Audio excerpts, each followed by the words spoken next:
Hey, all right, all right. What's up? What's up? What's up, YouTube fam? This is your boy Trini for Vlog Tripping, and definitely gonna try something new today. Introduce my peoples with me. I got my boy Fearless. Fearless, go ahead, man. Do your little intro. How you doing? Fearless here. Have a podcast, of which I do the same. Talk about relationships, life events, hot button topics, deep conversations. And I can't wait to have this deep conversation. All that pressure. I don't know if it's gonna be that deep, but we're gonna see. My man, the man who got me doing YouTubes, who's not a YouTuber. Shout yourself out, bro. Hey everyone, this is Kanal with Black Man Travels. Just a black man who travels the world and just here to talk crap and enjoy this conversation. So, all right, I was just checking that. Let's see. I'm expecting two females to add to the conversation, but you know, it is what it is. You know what they say: one monkey don't stop a show. We keep it moving. Um, you guys see the background, so I got the idea because I was looking in the last couple of weeks of all these, celebrity relationships that are kind of imploding right before my eyes, and not necessarily divorce. Of course, we got the main one, Jeezy and Jeannie Mai is the main one that's going to be in divorce, and the others are kind of like rumors of breakups. But these couples are all married, and I was like, well, if these people are rich, right? So they used to say the cause of marriage breaking up was always finances. So I'm like, well, these people have solid finances. So what's going on? Why they can't stay together? You know what I mean? Um, so I'm gonna do like a little brief intro. We're gonna go through relationship versus relationship. We don't do gossip. This is not tea, but we get the scoop. You know what I mean? We getting the scoop. So well, I'm gonna break down. I did the best I could do journalism wise, do research on Google. I play like a little video. I'm gonna give the stats of the couple, and we're gonna discuss and see if there's something we can learn from these type of relationships. So why they're imploding, if they are, if it's just rumors, if you guys have any personal insight. So we'll just do it like that. Anything you guys want to say before I start? no, I'm ready to go. Let's do it. Ready to go. All right. So the first one I'm gonna start with is with Jeezy and Jeannie Mai. This was one of the ones that I think a lot of brothers were rooting for. If you're a passport bro, if you're someone that's into divesting or interracial couples, you're like, here, this is a great example. Jeezy got a good one. And it lasted for about 2 years. It lasted for about 2 years. And if you follow KS, that was the thing that he was saying, that these other races are coming for, the top black men. So, it might say like a warning shot to other people in the community that, what you don't want, other people do. All right. So I'm going to start with the stats so far. So, all right. So we got Jeezy, real name Jay Wayne Jenkins. He's worth about 48. Nah, I'm sorry. He's 46 years old and he's worth about 10 million according to the internet. All right. And Jeannie Mai, age 44, her net worth is about 5 million. All right. They have a daughter for age of 16 months and they've been married for 2 years. And the big news is the new internet, I would say the new internet topic for the last couple of weeks has been that Jeezy, the man, filed for divorce. So you know how divorces, when you file for them, they are kind of public. So over here in Fulton County in Atlanta, Jeezy filed for divorce, and he mentions that he wants custody, joint custody. They have a prenup in place, and the reason for the divorce was I'm saying it's horrible, irretrievably broken, or I forgot the other word they say, but no hope for reconciliation. All right. And going through the blog sites, it looked like one of the reasons they cited was certain family values and expectations weren't being met. All right. So that's pretty much the scoop of it so far. Do you guys have anything to add or any insight that you have on this particular couple? My insight is if you look at her family from before, Jeannie Mai talked about her mom and her dad, and her mom had the same issue. So her mom ended up leaving her dad. He said she was too controlling, too bossy, and he married another woman, and he became happy. He had conversations about it where she was saying, "Well, why can you talk to him?" And the mother just had too much pride. So if you grow up seeing your mom act like that, that's your first example. So I believe that's how she started to act. And even though she is Asian, she's still in the Western culture. So, the way she grew up, her values and things like that are not the same as someone who grows up in a different culture, a different environment, and has different values. Black man. I agree. She done a special about her family background, and her mother was one of the focal point. And her mother talked about her failed relationships and how her personality and demeanor actually, scared her husband away, to be honest. And now that the husband is happily married with kids, she regretted the mother regret actually behaving in that type of manner.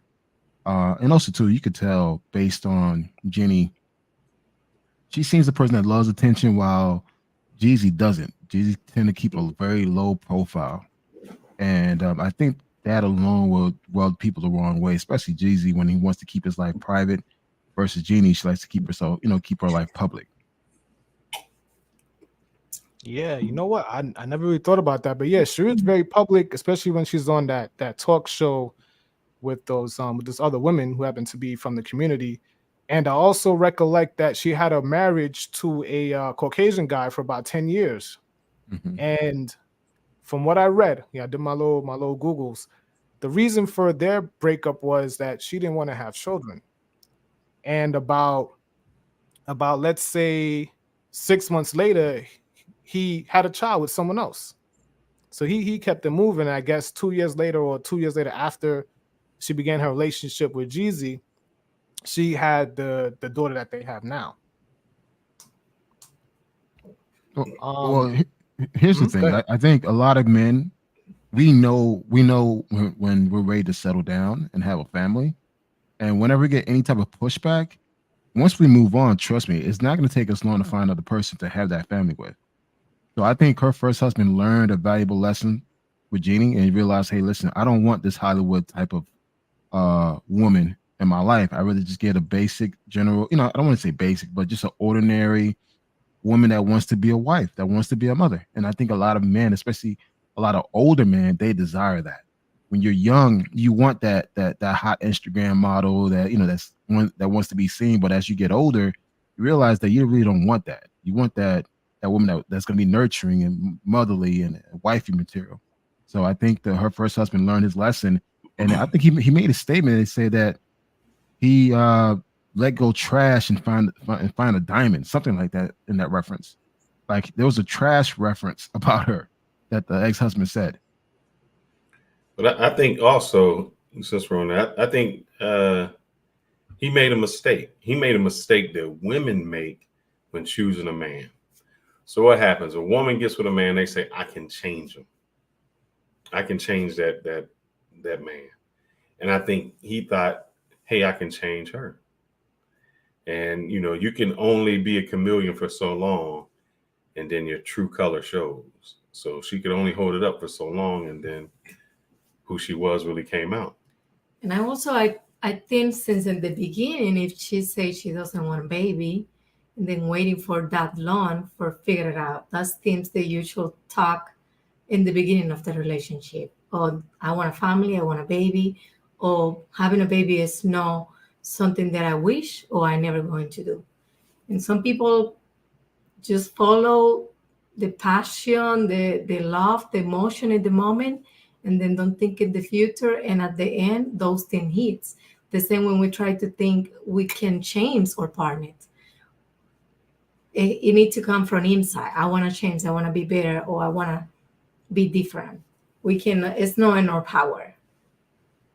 I agree. And I learned that from my first relationship. I tried to change somebody and I stuck it out for 10 years and not realizing that I made myself unhappy throughout that process. So I've learned moving forward, the next relationship, I'm not trying to change anybody. This is who you are. I see red flags. I'm going to take notice. I'm going to walk away. It is what it is. And if we're going to have, we are so different as a people, as a couple. And I think when you are in a relationship with both of you are wanting the same thing, both of you agree in everything, that's boring sometimes. Sometimes we need to have our own thinking on our perception and thing and get to the middle, how we can make it work. But the serious things like that, that's something that is like, hey, it's not about to change. It's about, this is what I love in life and this is what I like. Correct. And not to get off the subject, I did a video that I'm going to have come out. And it was actually about their names are, let me see if I can get their names. Herbert and Zelmira Fisher. So they hold the Guinness World's Record for the longest couple married. 86 years and 290 days. Black couple. Wow. Can't say you can't do that. Yeah. Nice. And one of the things that they said was there was no secret, they just said divorce was not an option. That was never going to be an option. So they came into it, they were going to stick together through no matter what. And then it was just, we have to have love, respect, and communication. And I think some of these people go in and think marriage is just a temporary relationship. Yeah. And they don't think of it as a long term and things that really take place. Yeah. Oh, yeah, ladies. Nicole, jump back in. Avi, connect your audio. I'm trying to get some ladies with some divorce experience online to share what they think on the subject. So while Avi and Nicole, I gotta ask them some questions when they come up too. I got some questions. Yeah. This is what it's all about. Figure this out. And we're not really, just want to make it clear to the women that are coming along, we're not really debating their responses. We just want to hear their side, so don't feel like you're going to be attacked. What you say is what you say. No one's going to argue with you what you say. We just want to hear your responses to certain things, okay? Well, while they're getting it together, hindsight is what they say, 2020. And on paper, to me, I was rooting for them. I think that was going to work.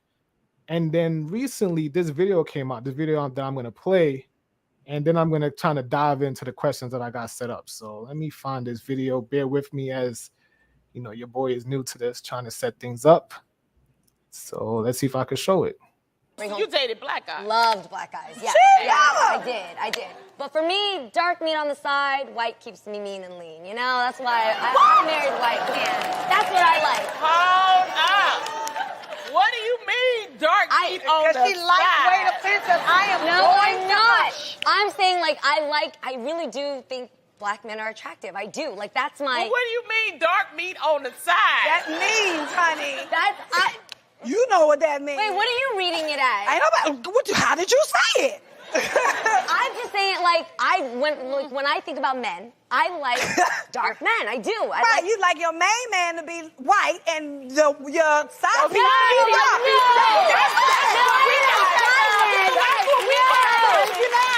That is not what I mean. Jeannie, explain what you mean. Okay, what I meant is I used to date black men. Okay, and I think they're attractive.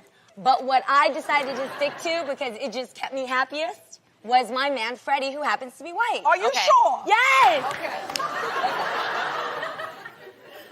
I dated an Asian man once. You did? Oh my God. Yeah. How did that go, Lonnie? Yeah. Because he had a Chinese restaurant. That's why I dated him. I had all the free beef and broccoli I could eat. I was with him. Yes. All right. So, Fearless, I'm gonna start with you first. What do you think about that exchange? Now, I'm not mad at it. I'm not angry. Okay, go This ahead. is prior to Jeezy. I think she was still with the ex-husband. So just to let you know, go ahead. I'm not angry with her. She actually spoke the truth. You've been over to Thailand, am I correct? Yes, sir. And to Asia. So what is the prime number one person they want? They try to lighten their skin to become what? White, Mm-hmm. and they will date a white person. So it doesn't, and I have dated Indian women, and they may love me. They may want to get with me, but they don't want to marry me because it's a status thing. So if you remember, her boyfriend or her husband was just a really a basic white man. There wasn't anything special about him. She out earned him.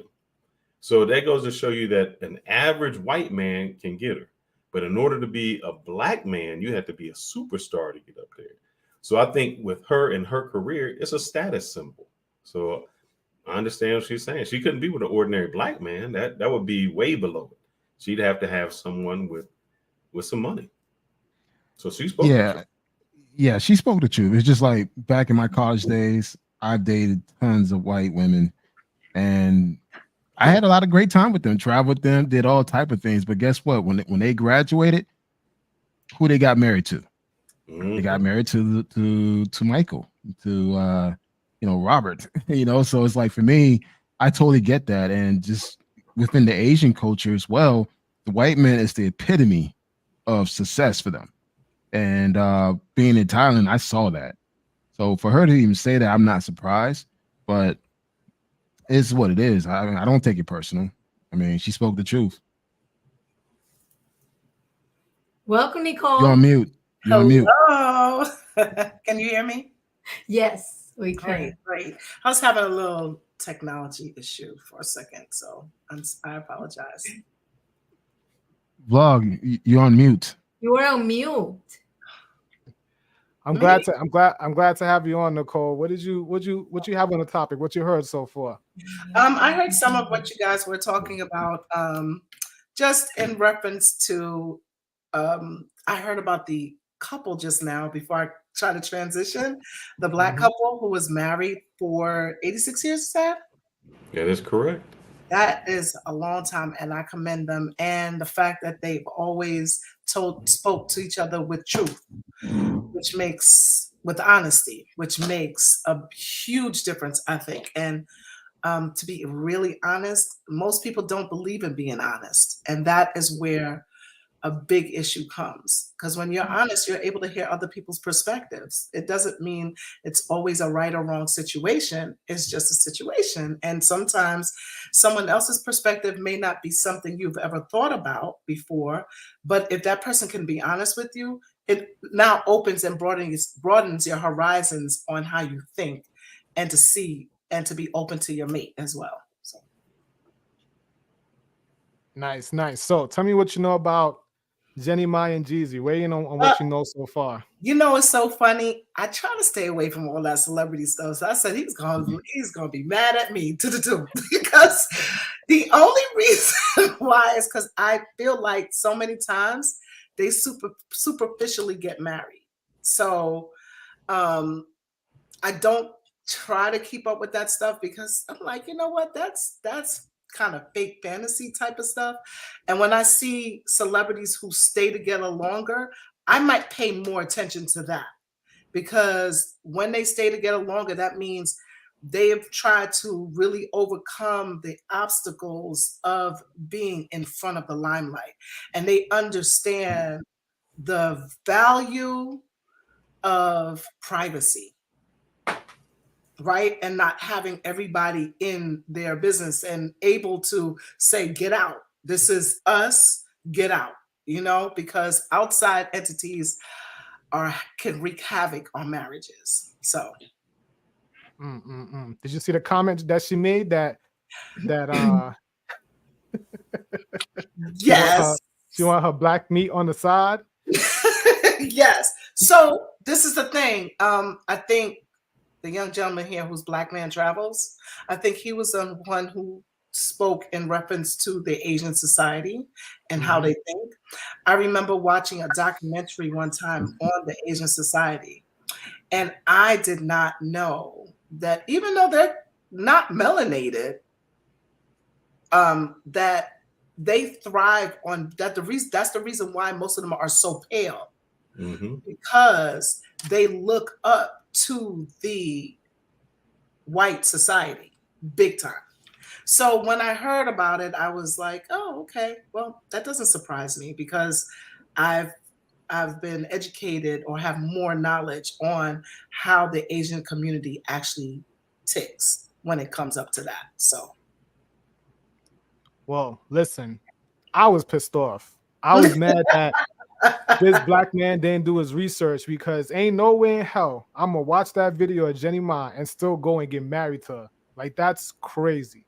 I'm like, yo, she said all these things and it just went over your head. Like, you thought she was just gonna change. Like, she was her ex-husband and said that she wants black men on the side and white man to keep her lean, white meat to keep her lean. That's ridiculously crazy. I could never marry a woman that said anything disparaging about my skin color and think that's okay, right? Being also in Thailand, I stayed in Thailand for an extended period of time. Their lotion has lightning cream in it. Yes. So I couldn't even buy lotion. I had to go search out for some shea butter and cocoa butter. Because if I get the regular lotion, it's like extra bright, extra white. You know, they got Dove. And I'm like, yo, this is crazy. And then when I get speaking to the locals, I realize when it comes to women, the lighter you are, it's the more favorable you're seen. And you know, just sidebar, I'm not really into Thai women. However, I would look at the darker Thai women as being somewhat attractive, and they'd be like, oh, wow, she's ugly. Why are you looking at her? And I'm like, what? She's beautiful. And maybe they not be as melanated as we are. However, they do come in many shades. And some of them you may think that they're mixed. However, that's just the way that they are. And I think it has a lot to do with them working in the field compared of working, you know, not never going outside, or, you know, they do have a royal family in Thailand, because that's where I was. So I was like, yeah, like, that's crazy that they have this colorism that other cultures have as well. And the funny part is, it's not like they're super dark, right? So they, like you said, they have some melanin to their skin. They're not super dark, but it is a big deal. I remember listening to this documentary saying they stay out of the sun just so they can be as pale or as white as they can be. Yeah. I think that's what they don't like, to mix the race. They try to keep the race. And that's one of the main reasons. Sometimes they unhappy maybe with a black dude, and it still emphasizes like, oh, but I like a black man, but I want a black man. But then it's the family part, family social pressure. I mean, the social pressure. It is like, I gotta stick with a person that I don't love, but then I will make my family happy. Wow. I think that's a great point. That is a great point. So I'm going to start with my questions. We got 3 more other couples to discuss. Okay, so basically these couples, I'm going to kind of wrap two of the questions together. Did you think they were going to last, and why? And were they seen in the community as couple goals? So I'll start with you, Fearless, and work our way around back to you. No, not going to last. They were in the spotlight. And that's what they tried to be. When you try to let everyone judge a relationship and be in a relationship, it's not going to work. One thing I do respect about Jay-Z and Beyonce, I still don't think I've seen wedding photos of them. No. They kept that private. That's how they do. And so if you're going to keep if you are a public person and you want to keep your relationship going, you have to have privacy. I'll give you another example. Have you ever seen Dolly Parton's husband? No. Dolly Parton's married? I didn't even know Dolly Parton was married. She's been married for years. And she said when she met him that he was working. He said, look, that's just not my lifestyle. You do all of that. And she said, all right. She's in the spotlight and he isn't. And that works because their relationship isn't out there. Like you said, I didn't even know she was married. You don't see that takes a very confident man to be okay with his wife being in the spotlight, and he's not. That takes a lot of confidence, a lot of security within their relationship as well, because a lot of times you do find that if the woman is in the limelight, the man doesn't take that very well, so, and that would usually mean sometimes too that she actually makes more money as well. So that takes a lot of confidence and a lot of security. But I'm going to disagree on that, Nicole. Great communication. I think that it takes a stronger woman. Really? If you figure this woman, she's making more money than him. She has more spotlight. She can easily say, I can do better and go out. But for like Dolly Parton to humble herself and say, no, I'm a traditional woman. My man runs the household. He does this. Right. That takes a strong woman to say that my income, my fame does not diminish your masculinity. Right. It doesn't. So what do we call Stedman? Because Stedman, to me, he's like the master of playing the background. I don't even know if they're together or not. Right. Sometimes that's how it seems. But they are together, definitely. Go ahead, Black. They probably just have a special arrangement, but I think they definitely do.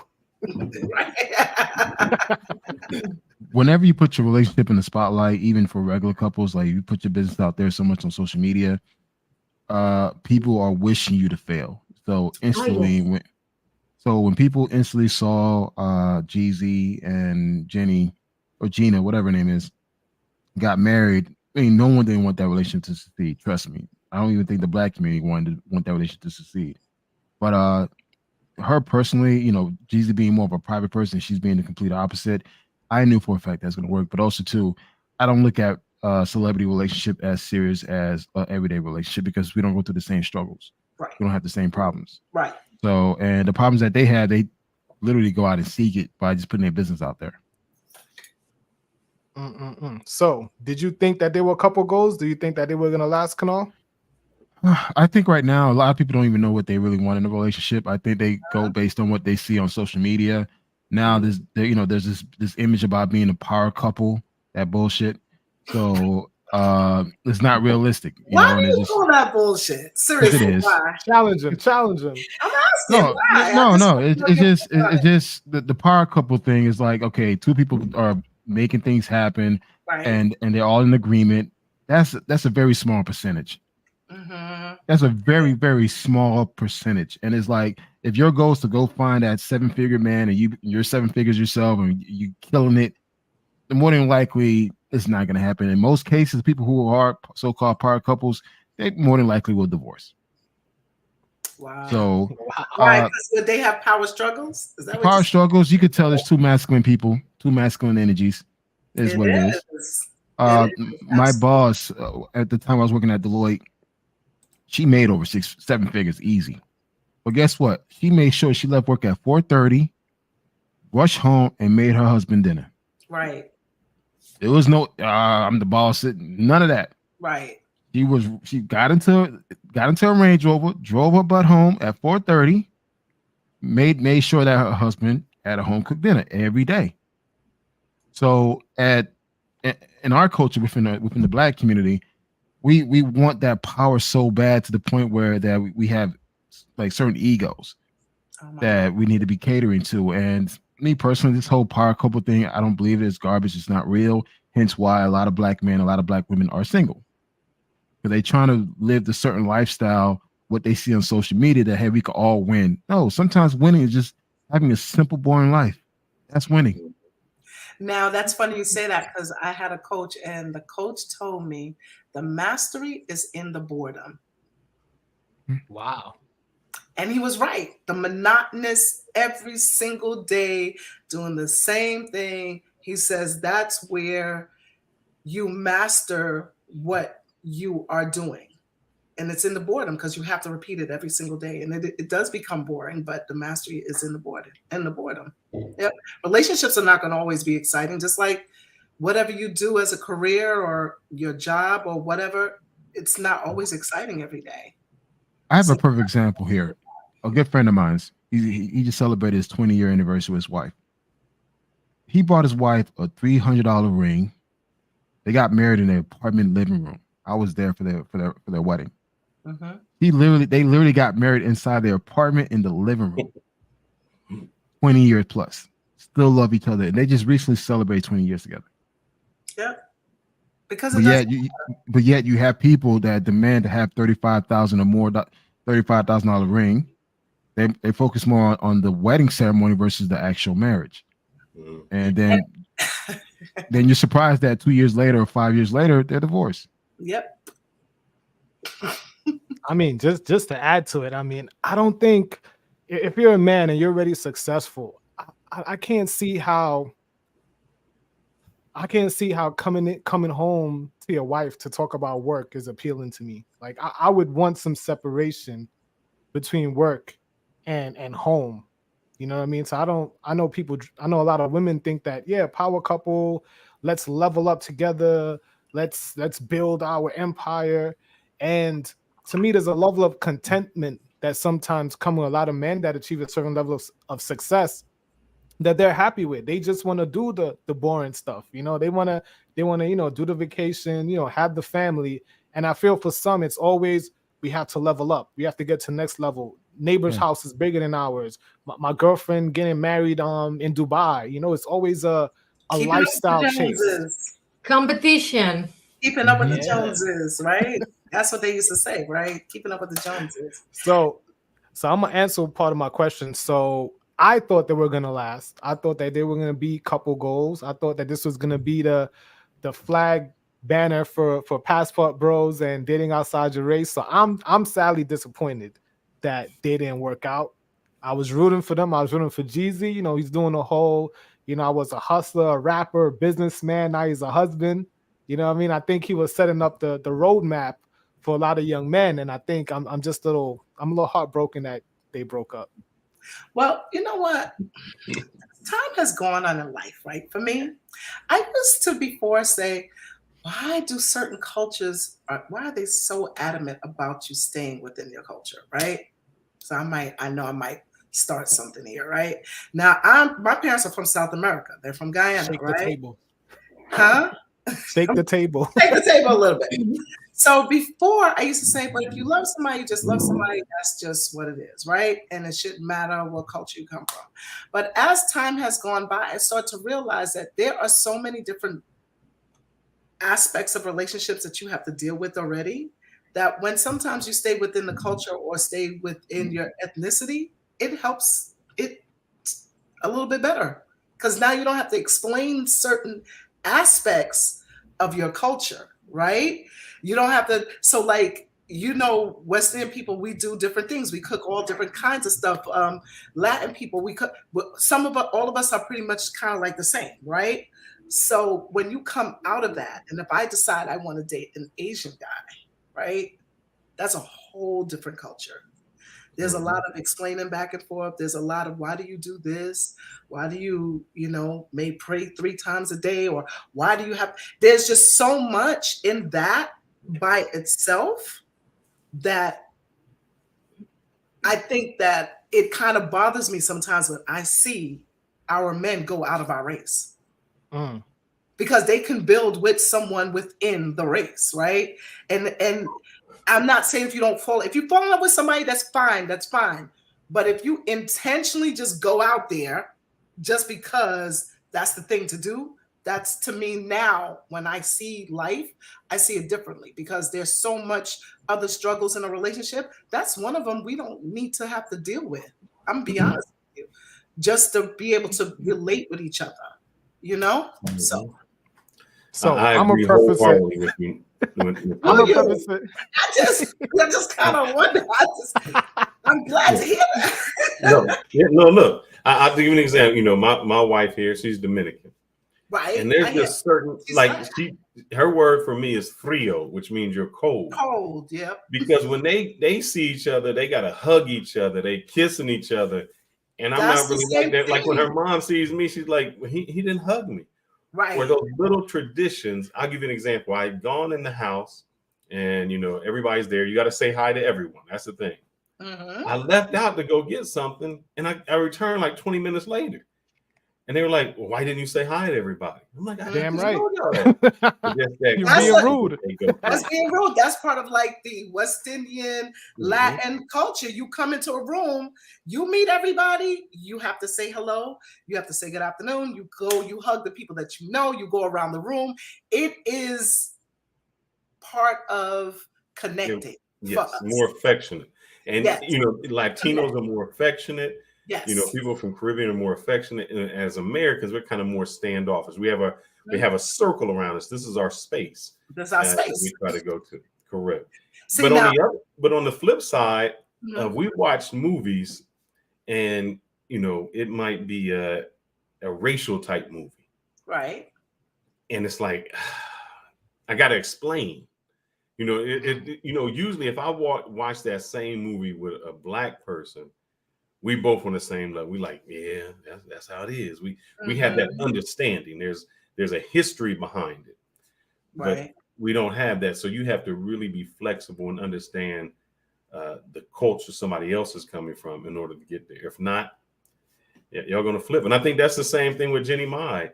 She said that, you know, her brother, her mom lived there. They had these big family events where she would invite his family, their family, and he was more of a solitude person. So now he has to come out of his comfort zone to be around entire families, extended families, because that's you know, that's how it is. See, Nicole, it's funny that you mentioned about culture clashing and how it might be better. Actually, according to my research, they stated that certain family values and expectations is one of the reasons why they broke up. So that kind of like goes against what you're saying. The clashing culture. That's clashing cultures because they have different family values.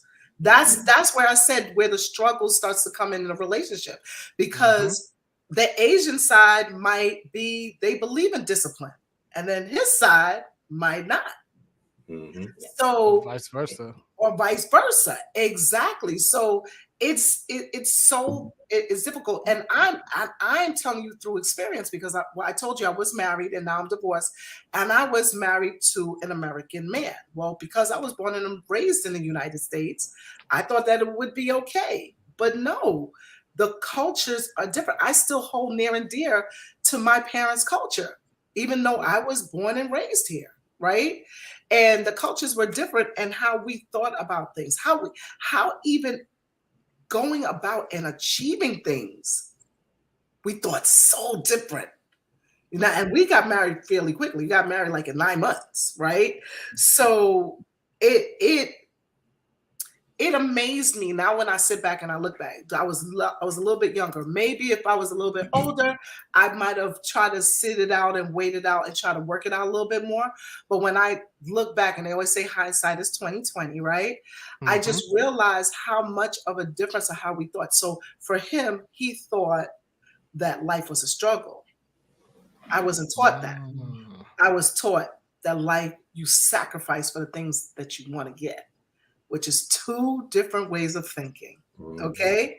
Because struggle is all the time. Sacrifice is, we have this period of moment, we want to achieve to go get a house, so we need to save. So guess what? For the next 4 or 5 months, we're only eating ramen noodles.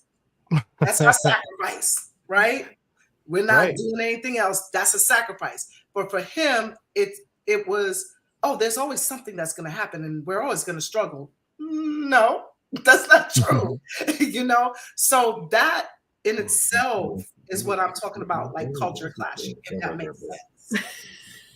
Right. So, you know, you guys said a lot. I want to add some stuff. But, you know, as far as like dating outside, I think you mentioned, Nicole, about dating outside the culture. You know, just FYI, you know, I'm trying to keep it within the culture, you know, any type of melanin, you know, come holler at your boy Jay. My trip to Thailand, I went all across the world to realize that I have to be with some type of Black women. Okay, so I'm just letting y'all know that. Don't let the extended stay in the land of smiles, you know, get it twisted. So what's also funny to this is that Jeezy's the one that filed for divorce. So my final, which is very rare, the man filed for divorce. I'm sure somebody in our chat has the stats with the divorce rate of the women filing. I believe it's like 70 to 80% of the time. So that's really weird. So my last question is, who's the villain in this story and why? Who do you guys think? Nobody. I don't think no one is. Okay, They're just Nicole, go ahead. unhappy. Explain why. Because to me, what they just didn't understand what they probably was going to face. That's just the bottom line of it. And when you don't realize what you might face, how can you fight it? How can you understand where we're going to go from here? So I don't think it's anybody's fault. I don't think anybody's a villain. I just think they got together, they got along really well. They thought that they could make it through. He thought that what she said, they can get past. And I'm going to be honest with you. That's why couples counseling actually make a whole lot of sense ahead of time. Like, because when you go to sit and talk with counseling and they pick out stuff out of you that you would never have thought about. They just do. They just have an objective type of view of your situation and what you guys are trying to accomplish. So it makes a difference. That's just my opinion. And Black Man Travel, what you think? Who's a villain? Who's a villain in the story? And do you think they could get back together? I don't think there is a villain. It's just, it's just a messed up situation now that a child's affected by all of this. So it's like for me, when I went through it, now that I speak to my oldest son, he's 20, he told me what he went through when we were going through that divorce. He was hurt. He was ashamed. I mean, it got to the point that he and I had to go to therapy together because he went through a lot. Separation. So like when people, see the parents going through it, we forget that the kids are going through it. And lucky for the baby, the baby's too young to see it, but there are some kids that actually experience it as as teenagers or preteens, and they go through a lot. So I mean, it's a lose-lose situation for both of them. There's no winner. And the kids know a lot more than the parents. Yeah. I mean, they just do. They know a lot more. I think that we, we just take that for granted. When I got divorced, I think my son was 3. I sat my son at 3 down and explained that we were not going to be in the same house anymore. Right? I felt like he was still young, but he knew that we were all in the house together. Like at 3 years old, you just know that. And so, but I never ever kept him away from his father. Ever. I don't. See, that's the difference. When I said I wanted to talk about that with women, that was maybe because of your culture and your background. But what I have found, especially in the Black culture, is the women use the kid as a pawn. Yep. So if I can't be with him and I can't hurt him physically, I can't hurt him emotionally. The way I can hurt him is by keeping him from his child. Yeah. Or the only way you can see your child is you have to see me. So I've heard where guys have said, where their children said, well, why didn't you fight for me?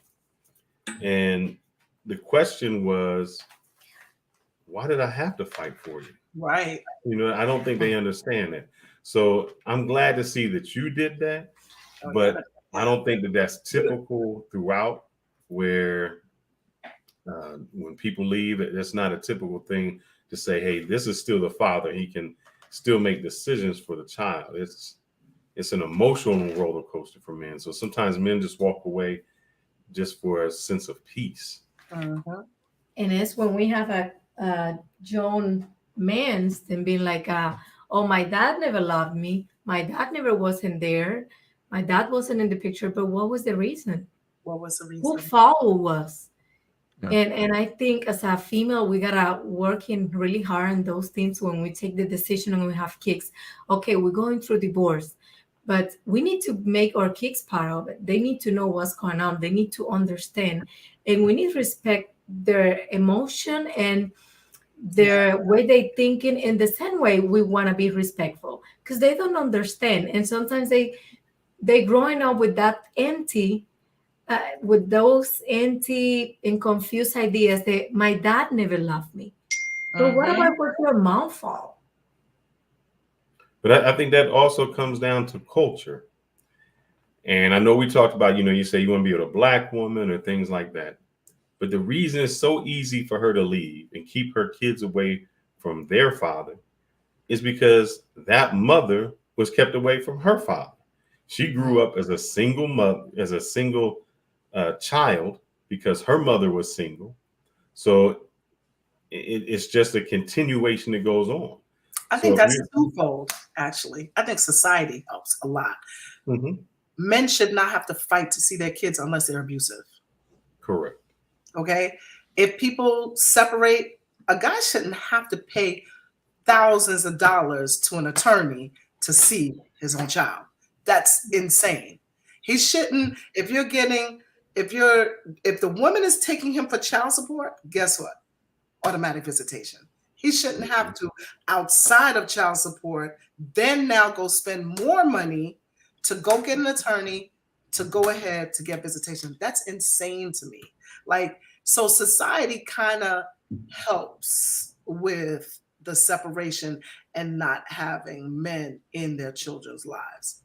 Because that's why I say that women say they want equal rights, but they don't fight for equal rights when it comes to men's rights with children. There is no equal, that's why if there is a divorce, it's automatically the woman is getting the child. And she says, what does she say? It's my child.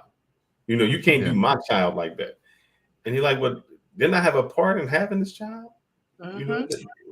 You guys are getting deep tonight, man. This is actually might bring up some trauma in some people. You know what? I was actually part of the custody battle growing up. So you might strike a little nerve with me.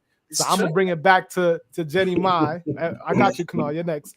To me, she's a villain because I watched that video just now. She said she wanted black meat on the side, so she's a villain. I think it's her fault.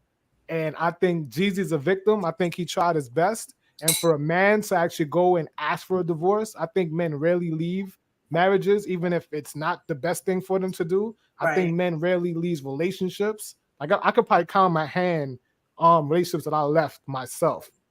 And I asked most women, how many boyfriends broke up with you? They'd be like, one. And they broke up with the rest. So I'm gonna just say she's a villain. It's her fault. Jeezy, keep moving, man. She's trying to get back. She's trying to get back with him, bro. Don't do it. Take care of your daughter. I hope your prenup is ironclad. You know what I'm saying? And stick to anything like that. Come on, I don't agree with that because we don't know his previous relationships, right? What that got to do with this relationship? My man filed for divorce. Has to do okay. With it because we're not gonna change the scope. We're talking about Jeannie Mai and Jeezy and this relationship. His past relationship ain't got nothing to do with her Asian self, her Asian culture not matching their values. Objectively, they just did not know each other properly enough before they jumped into the relationship. That is just the bottom line of it. And objectively, who filed for divorce? But wait a minute. So objectively, who's trying to stay together? Right. But guess what? You said at the very beginning, he got married to her anyway, even though he knew she had said what she said. So how is it really her fault? If she's the villain in the story, black meat on the side. He still went to her and was like, I'm not going to be the meat on the side. Will you marry me? That's what he did. Okay? Nicole. I want you to listen to what you just said. You trying to say that's what it's okay to be the black meat on the side? Listen, Nicole, do you want to be the black meat on the side? No, I don't want to be the black meat on the side. So that's why he proposed to her, and he knew what he was getting into. Nah, I don't think he knew it. Because see, I didn't realize that this interview was prior to. I thought it was like during their court. No, this is when she was married to the white guy. So okay, that she didn't want to have kids with. And if he was aware of it, and he still got on his one knee and wanted to give her his last name, then who's really the villain? Yeah, I'm with Nicole on this, Trini. There's an old folk tale that goes this. There's a frog and a scorpion, and the scorpion wants to cross the river. And he says, can I get on the back of the frog? The frog's like, nah, you might sting me. He's like, well, why would I do that? We got to get to the other side of the river. I wouldn't do it. So he says, all right, hop on my back. Halfway through, he feels something sharp in his back, and he gets stung. He said, hold up, why would you sting me? He said, well, you knew I was a scorpion, and it's in my nature. So the same thing goes when it came to Jeannie Mai. He knew what he was getting into. He knew what was her nature. He just thought that he would be different, and he found out that that's who she is. That's what she is. I think y'all victim blaming, but I'm gonna let my man Black Man Travel in the segment. Blame it. I said it was no one's fault. If she's a scorpion, she is the villain. I think it was nobody's fault. I agree with Nicole, but I think he's a hero because he was unhappy. He tried for a year. He decided to marry someone that was not aligned to what he wants, what he's looking for, and what he really want in life. No. If you get with somebody, if I keep saying she's crazy, who the real crazy person? If I know she's crazy and I get with her, what's that make me? She crazy, so there's nothing she can But do. the communication get worse.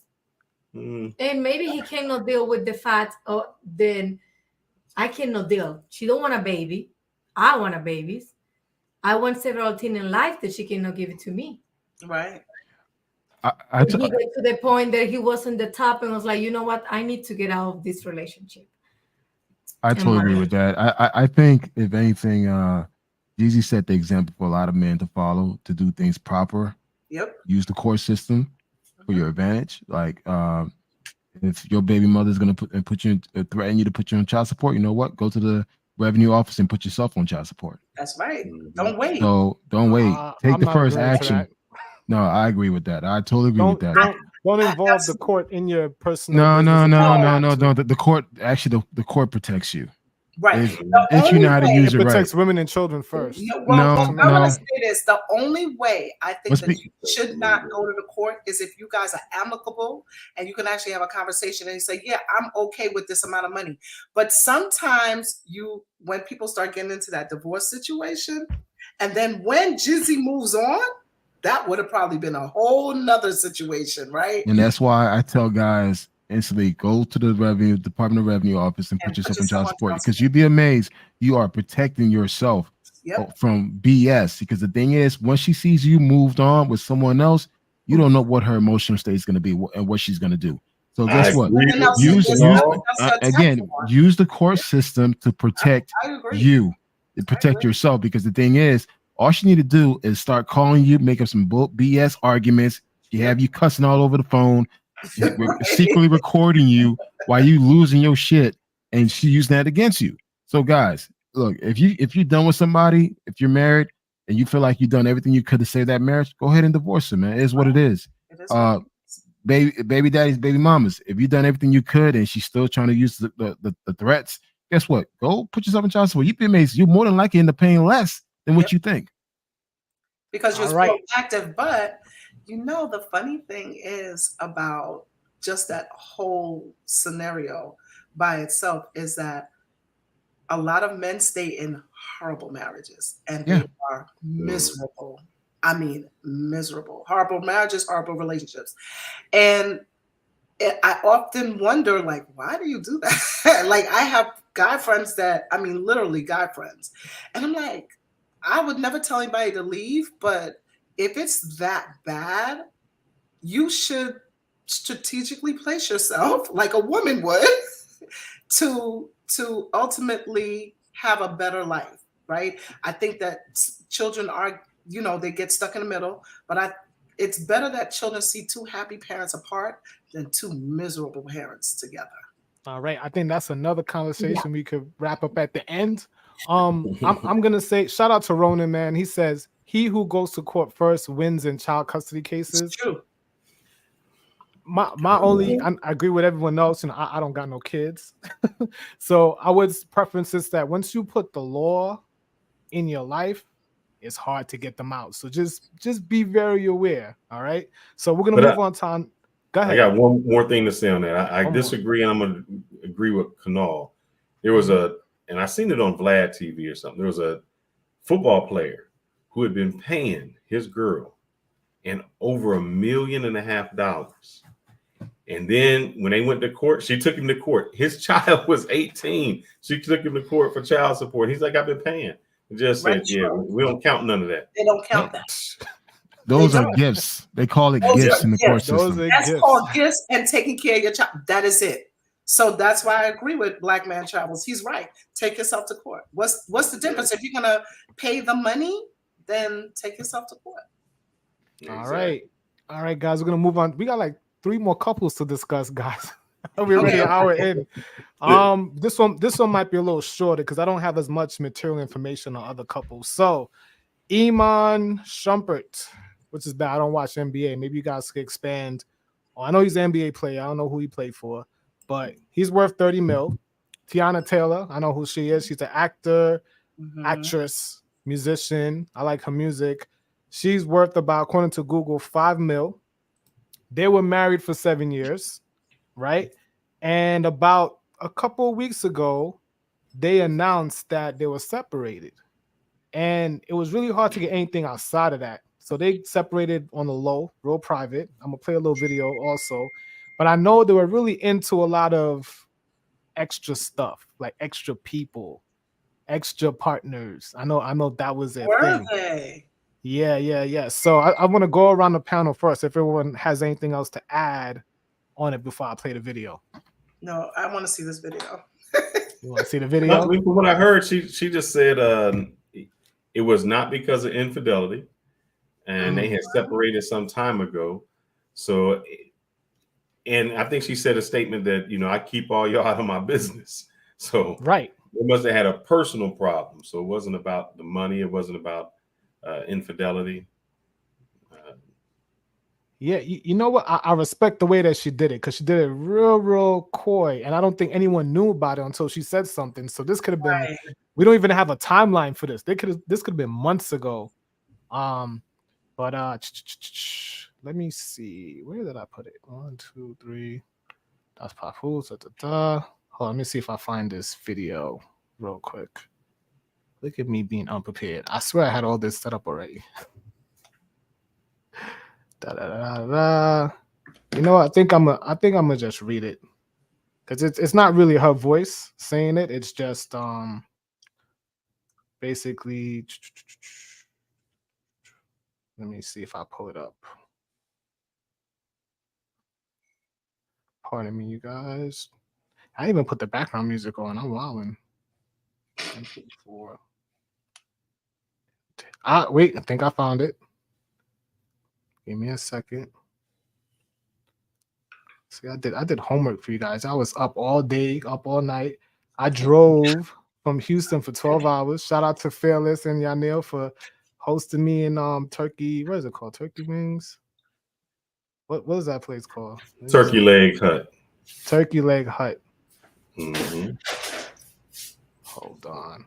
I could take a little intermission break as I just it's on the desktop. Boom.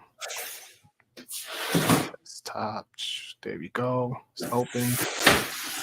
It's uploading. Where my background music at? Let me see. Let me know if this is too loud.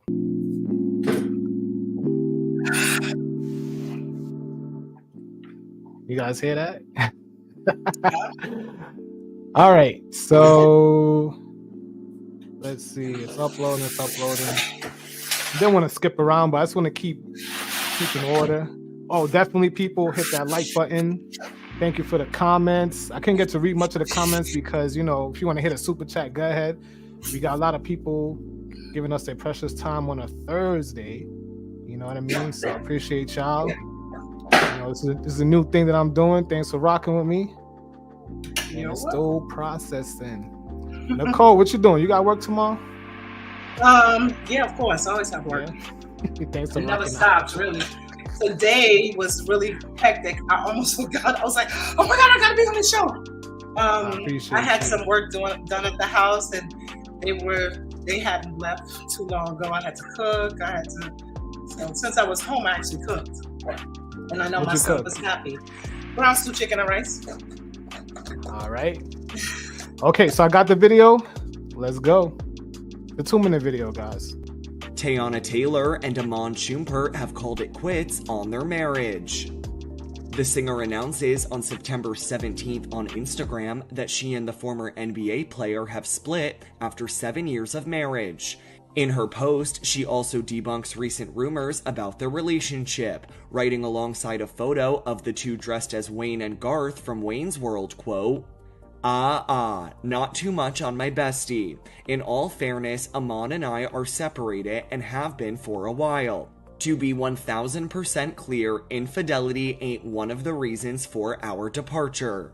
The actress, who shares daughters Iman Jeannie Taylor Shumpert Jr. and Rue Rose Shumpert with her ex, adds, quote, "We are still the best of friends, great business partners, and are one hell of a team when it comes to co-parenting our two beautiful children. Most importantly, we are family, and in the 10 years together, 7 years married, we ain't ever played with or about that." The 32-year-old also writes, "We just keep y'all asses out of the group chat, LOL, which is the reason we've been able to successfully and peacefully separate without all of the outside noise. The only reason I'm even sharing this part of the chat is because the narratives are getting a little out of hand, and it's unfair to all parties involved. I hope this provided some clarity for y'all. Okay, auntie taking y'all back out the chat, bye." Iman has not yet commented publicly on the split. Teyana last posted about Iman on social media in June, when she shared a tribute to him for Father's Day. She wrote on Instagram alongside pics of their family, quote, "Happy Father's Day, Hubs. It has been one of the beautiful and greatest joys of my world watching you grow into the man you are today, especially as a parent. No one ever said it would be easy, but you make this Papa thing look like a breeze. I love you. We love you. Happy Papa Smurf Day." All right. So, what you guys think of that? Well, I thought they were friends for a while. Now, some people I get a little bit of news on because of my friends. They watch and look at all this stuff, right? So weren't they friends for a while before they decided to start dating? To be honest, I ain't followed that closely. Okay, so my friend Nisi, she would know. She because she talked about them. She was like, they were like friends for like good 2 years first, and then they started dating, and they got married, and so I'm surprised to hear that they're separated.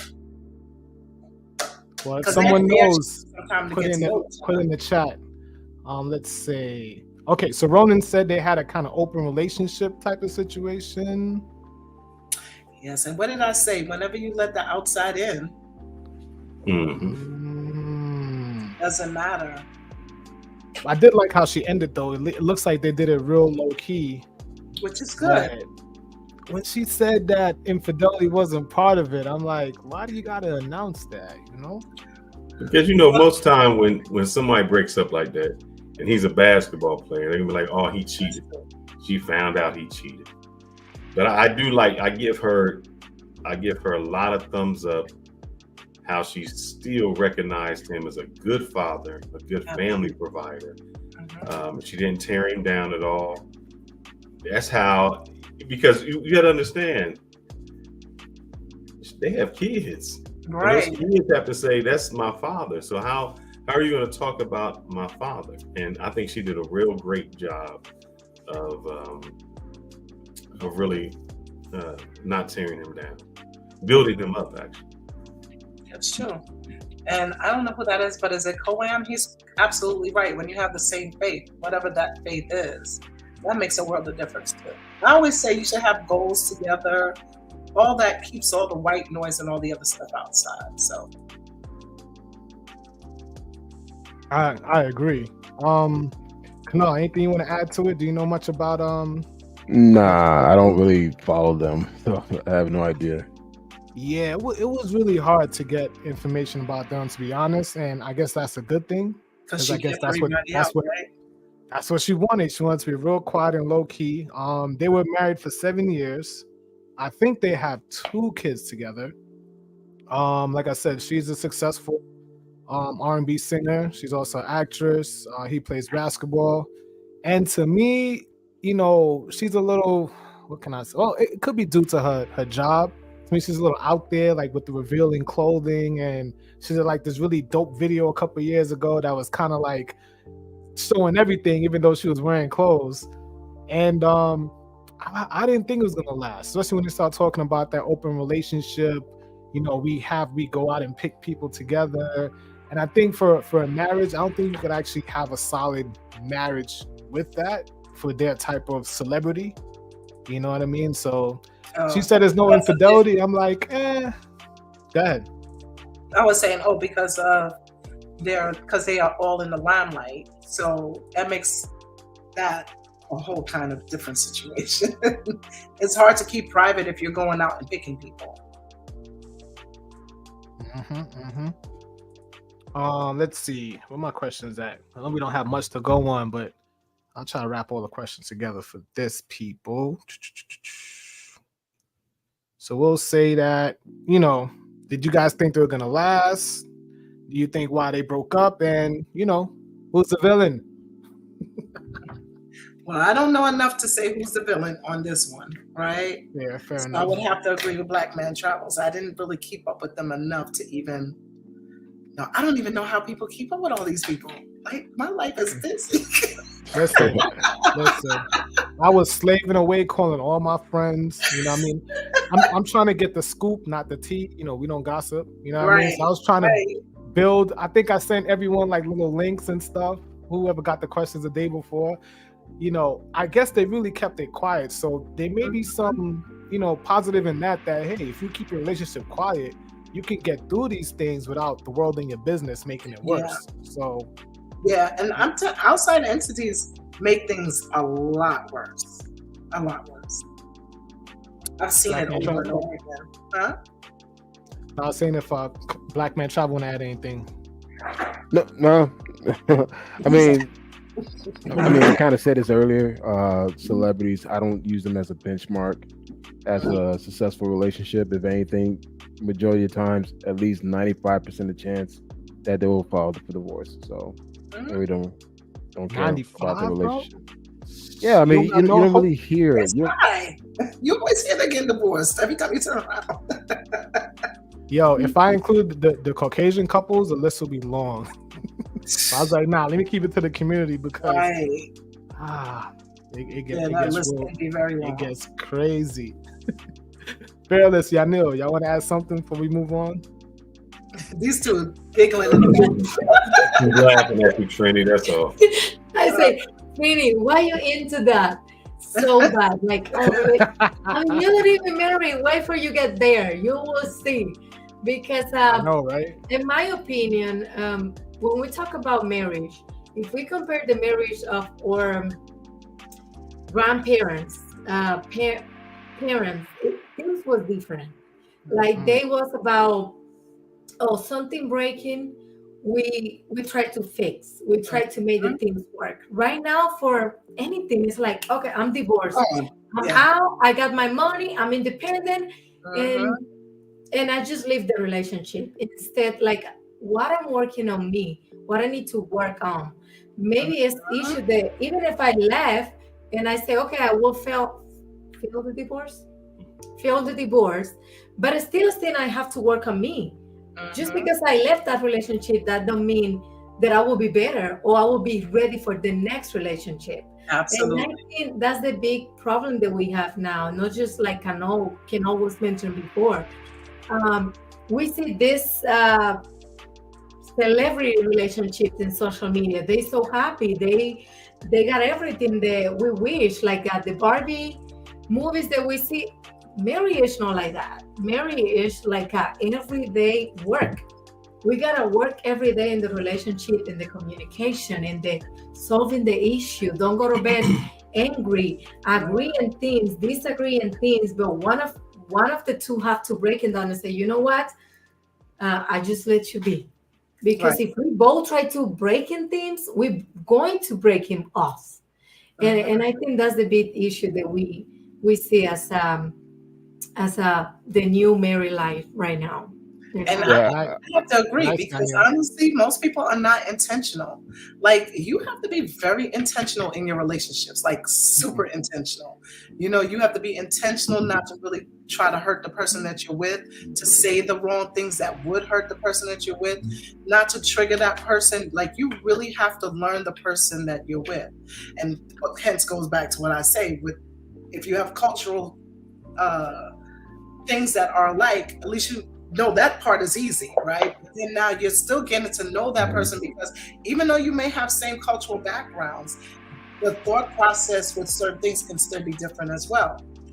So I agree. Being intentional is super important. Like it is. And speaking of cultural backgrounds, I want to ask this question. That's the Wait, hold up. I got you, Phyllis. I got you next. First, I gotta put my super chat first. My very first super Kings chat. and Dreams. Shout out to my man Kings and Dreams.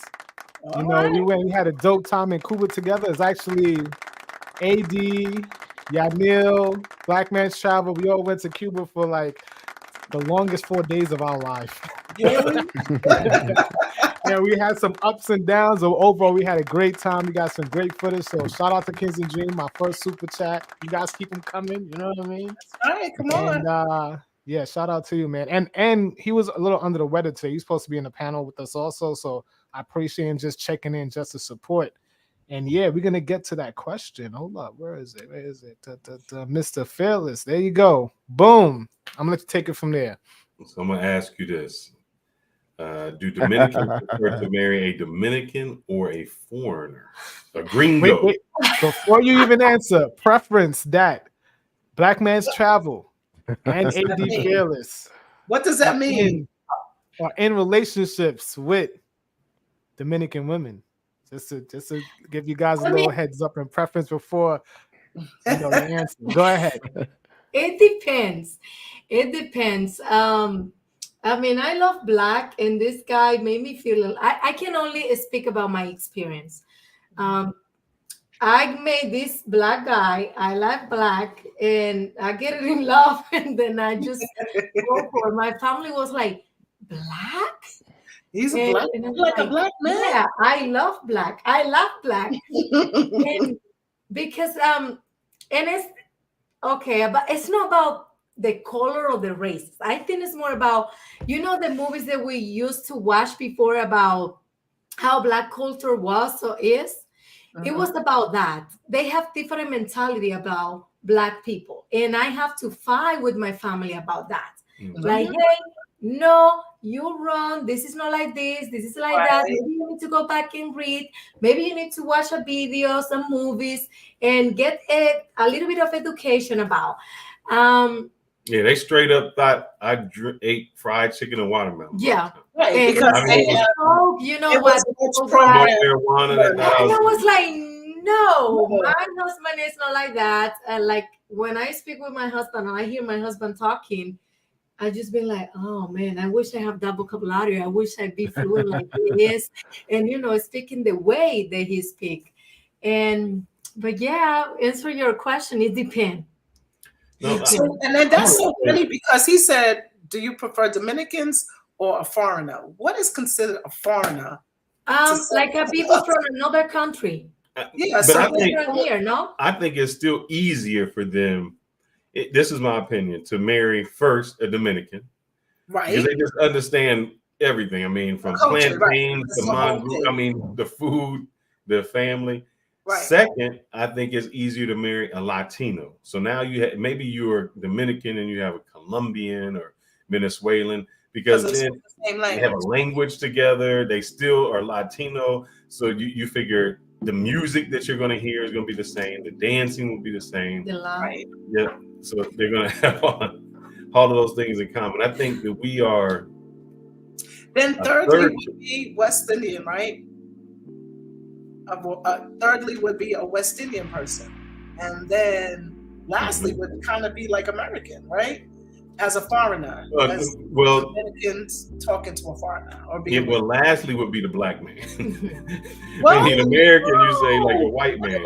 I mean, she doesn't say it, but I always tell her that that we racist. Yeah, they racist. No, he's right. He's absolutely right, because Haiti is right next door. No. Hold on. Nicole, I gotta ask: have you been to the DR yourself? Yes, I have. And have you been a local? I've been to Boca Chica. I do not go to tourist areas.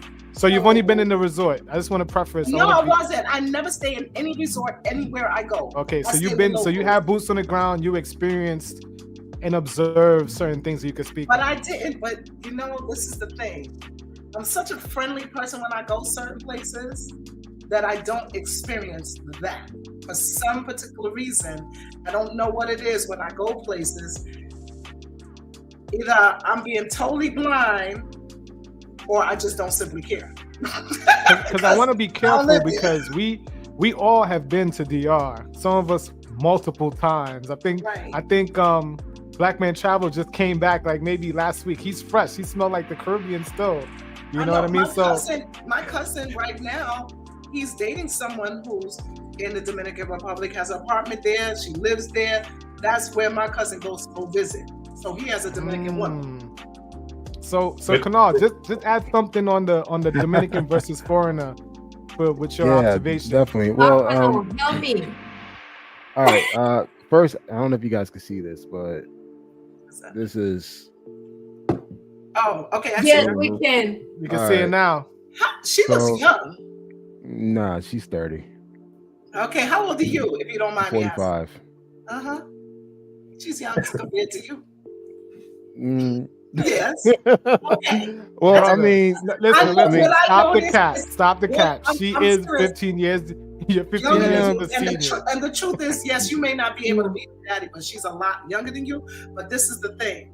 What I've noticed with our Black men, they go after much younger women. And I know it has a lot to do with compliance, because as women get older. No, I disagree. Okay. My first wife was older than me. Okay. Well, hold on. No. I mean, this is my story, so I want to correct anyone that make any wrong assumptions. My first wife was 4 years older than me. We were married for 10 years. She was African American. I'm Haitian. So we have two beautiful sons, a 20-year-old and an 11-year-old. Most women that I've dated in the past, besides my wife, always have been younger than me. So this is not new to me. I've dated women from all different races and culture. Now, with this girl, with my current lady, we've been seeing each other for quite a while. And she's doing very well for herself in her own country. College degree holder. She's a boss in her job. So for me, it's just like, it was never meant for me to go out and find somebody. It just happened organically. We stayed friends, and I realized, like, okay, I'm having this constant reason to go back to DR to see her. I could have gone to other countries and see other people, but for some reason, it was something about her that kept me drawn back to her. So, yeah, just because I'm 45 years old doesn't mean I have to date someone. Yeah, it just happened organically. That's why, like, I never told people to go out there and find a wife. Look, I never been into that. It just happened. It just happened. Yeah, I'm gonna ask Kendall a question in a moment, but first, I'm gonna preference this. There's a term that you guys use. What is that term? Arreglar la raza. Yeah, that means better the race. Yeah. So Dominicans have that. Repeat it one more time. Better. It's basically what we were talking in the beginning about. But really, what that goes with is find you a lighter man, because the lighter, the better. You get better. You get better hair. Better, don't want a big nose, things like that. So I mean, I think I'm an in shape, handsome young man, right? But her grandmother called me a monkey. And they would seriously think I'm a millionaire, because they're like, why are you marrying him? Does he got money? People don't understand that. And even my college from college, when I was in college, and then they find me in social media, and they be like, oh man, you marry a black guy? I thought you would marry a white dude. And I say, I never said I like a white dude, but I like black, Right. So that's my preference. That's your preference. It's like when the person made the question about, oh, you prefer marry a Dominican or marry what's the word, baby? Foreigner. Foreigner. It's more hard marrying somebody outside from the Dominican because all the things we need to go through. It's like a culture thing, a different things, a color, other country, move to another country. It's not like, oh, you're lucky because you find someone from another country and then you going to move to United States.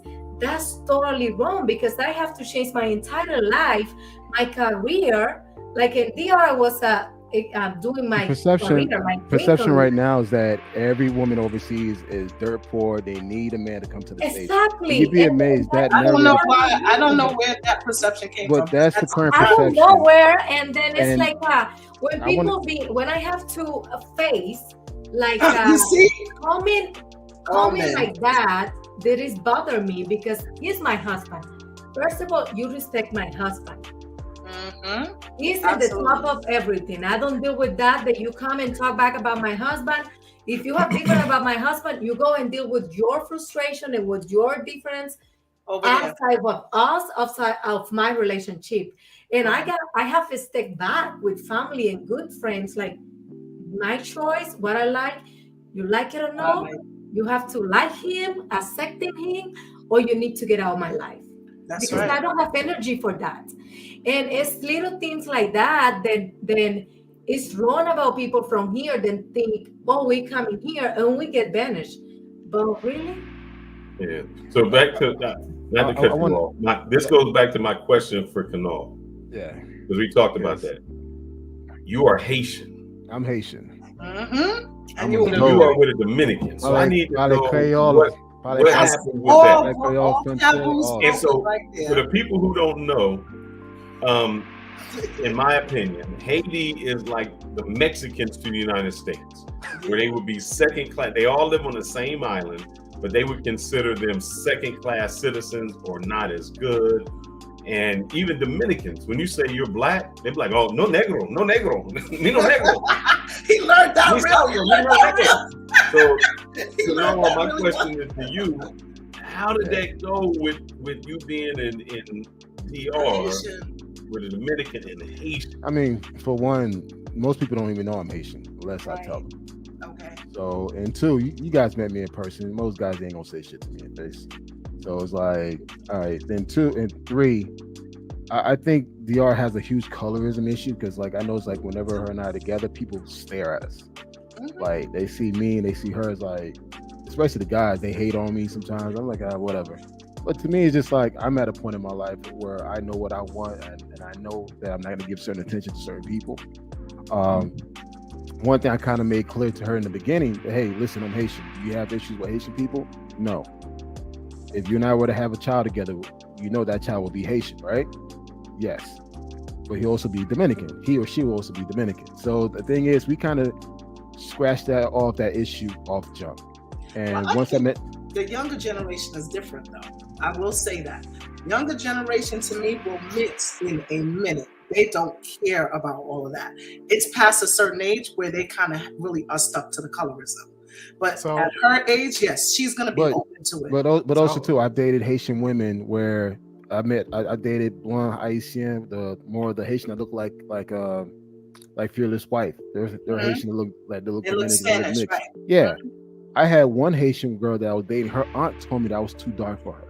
It's crazy. So, I mean, my thing is this. At the end of the day, you got to find someone that rocks with you, that believes in you, that wants to build with you.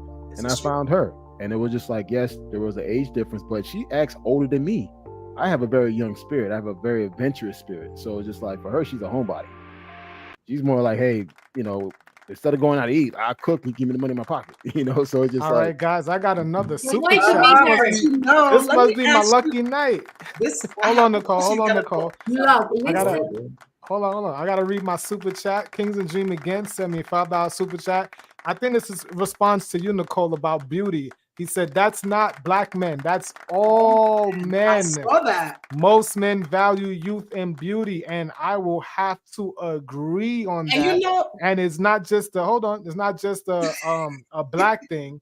I think any man is gonna always be geared towards someone's younger. We're not talking about, underage young. We're talking about just beauty being more fertile and things like that. And I got another super chat. Shout out my man Ronan. Ronan, I'm gonna send you the link soon.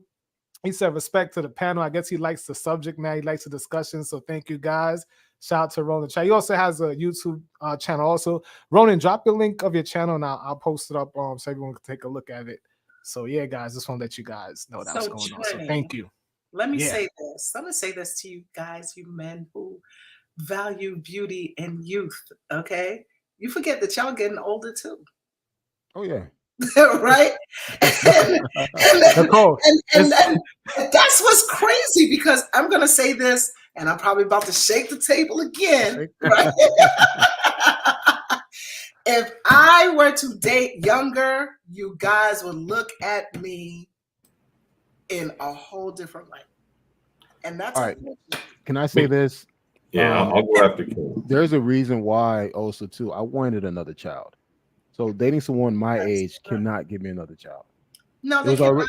Why you say cannot? Because you're 45? I'm 45 years old. So if I were to date a woman, look, it will be a lot of issues. Trust me. I know it. I've experienced it. So it's just like they don't want another child. I want another child. That's the point. Right. They don't. If I'm going to get married again, we're going to have a child. Right. I'm not believing we're going to get married and not have a child. It's just I need something that's going to glue us together.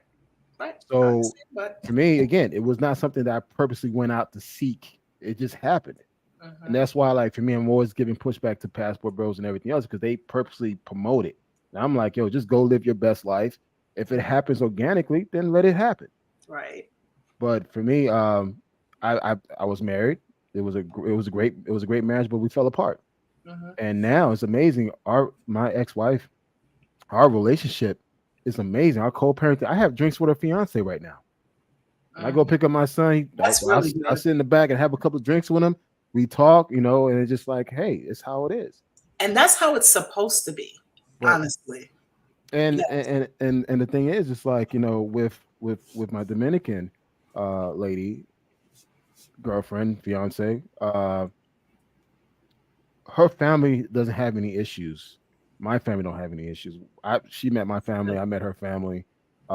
We understand we're literally on the same lane when it comes to building the family, knowing what we want and everything else. So for me, I wanted to explore a relationship here in the States, but it just didn't happen. I went on countless dates.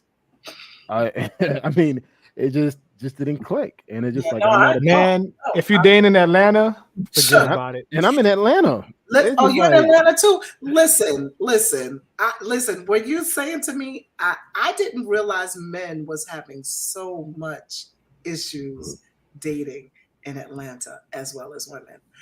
People, I don't know. People have gotten scared to be around people. People have gotten scared to open up to people. People are just, I don't know what's going on. But I said I was shaking this table, right? And none of y'all ain't talk about the fact that if me, was supposed to talk to somebody 15 years younger than me. Well, I'm gonna talk. Can I get on that? Wait, before you get on that, I gotta my neck. I got another super chat. My man King of Dreams again. My ex who's help me pronounce this. Piazza. I know I only been to Piazza. I've been to Colombia a couple of times.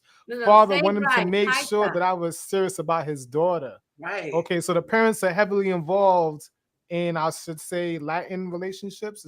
And they should. I think all parents should be heavily involved, especially for the girl child. Like, that's important. But to answer your question, at the beginning. But I'm listening, Fearless. All right. Men, when they seek a woman, they seek fit, feminine, a woman who has fertility, and we seek people for beauty. That is the reason you can have a rich man who has a lot of money that can go into McDonald's and be like, oh, the cashier look good. I'll take it. You would never have a rich woman go into McDonald's and say, oh, I want the fry guy. Because women look for someone who is productive, who can provide. So the people would look at you strangely with a young man because they know he's not providing for you, that you're taking care of him, and most likely it can only be a sexual thing. With a man, the reason he can date a younger woman is for security. The woman is dating the older man, one, for security. He can provide. He can still, a man is fertile until his days that he dies. That's why Right. Al Pacino is like 76 and his girl is 20 something. Right. So we can always do that. And It's strange because if you date a younger man, usually men don't meet their financial peak till like 40s, 45, when they start to really make a stride. So you dating someone young, what is he offering you except 5.5 inches? No, 5.5. Golly. I mean, I don't know. That's them brothers. I ain't want to say nothing. But listen, the funny part is that's not necessarily true. I've met guys that are young. I don't know why a lot of younger guys are attracted to me. That's number one. And I've met. She's like, yes. Oh, so this is your expertise, huh? For some reason, and it's not. They're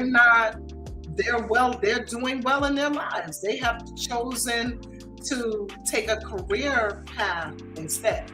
However, now is that the exception or is that the rule?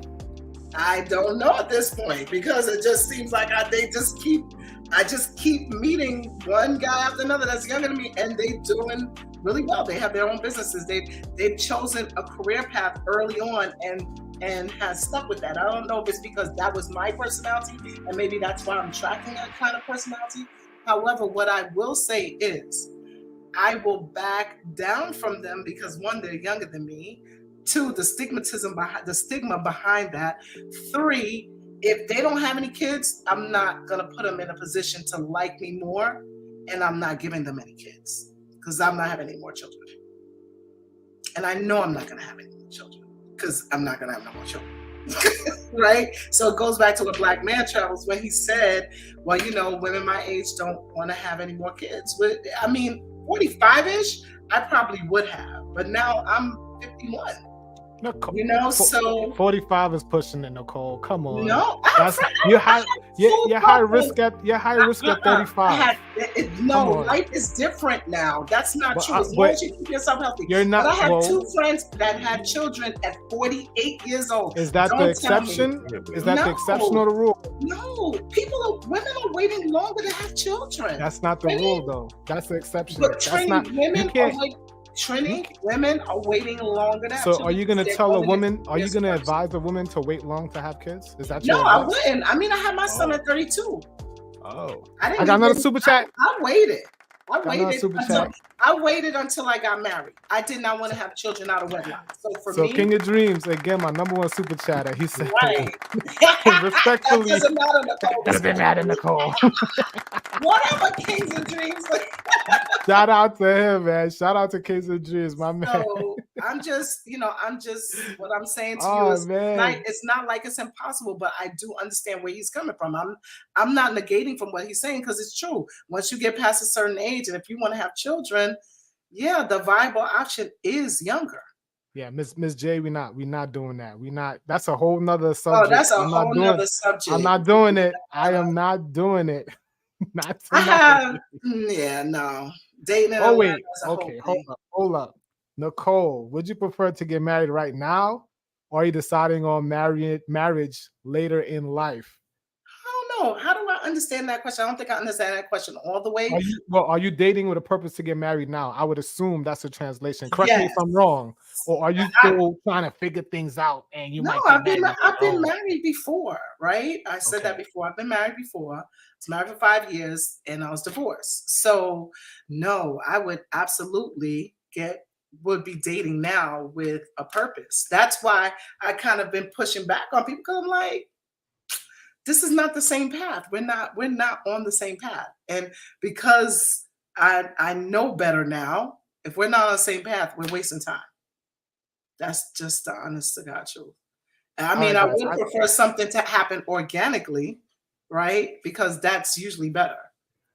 Because there's no, what can I say? There's no, you're just not in this space where you feel like you're performing for somebody. I don't like it. I want to be able to have fun and talk and you yourself and I'm myself. And then we decide if that's where we want to go, if that makes sense. So you are dating for marriage? Oh, yes. You said fun.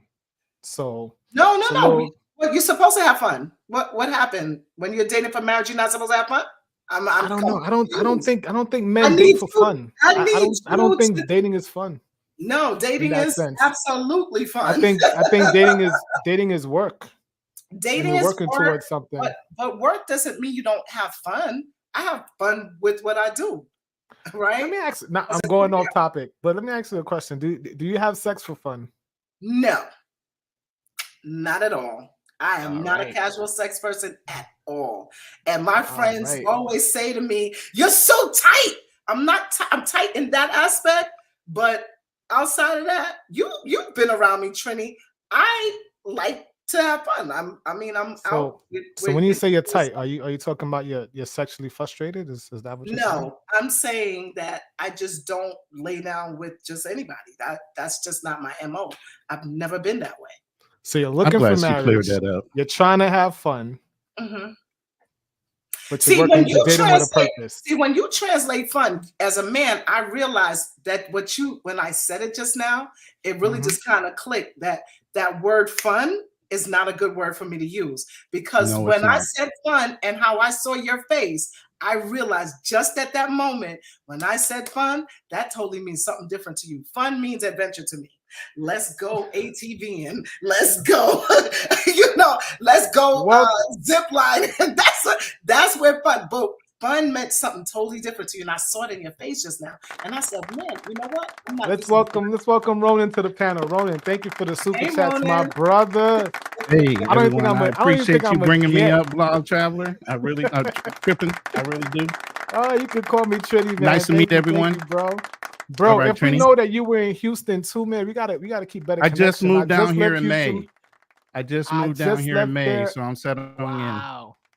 in. Yeah. Wow. I just left there like maybe 2 days ago, and I was able to meet up with AD and his wife, Yanil, and we went out and had a good time out in Houston. They drove really far from me too, because you guys are coming from where again, Phyllis?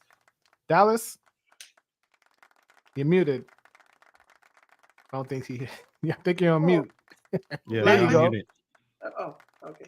Oh, they may disconnected. Yeah. Ronan, Yes, my sir. man. Yeah, I'm gonna give you the floor, man. Say your piece real quick. Go ahead before I move on. Wait. to the next.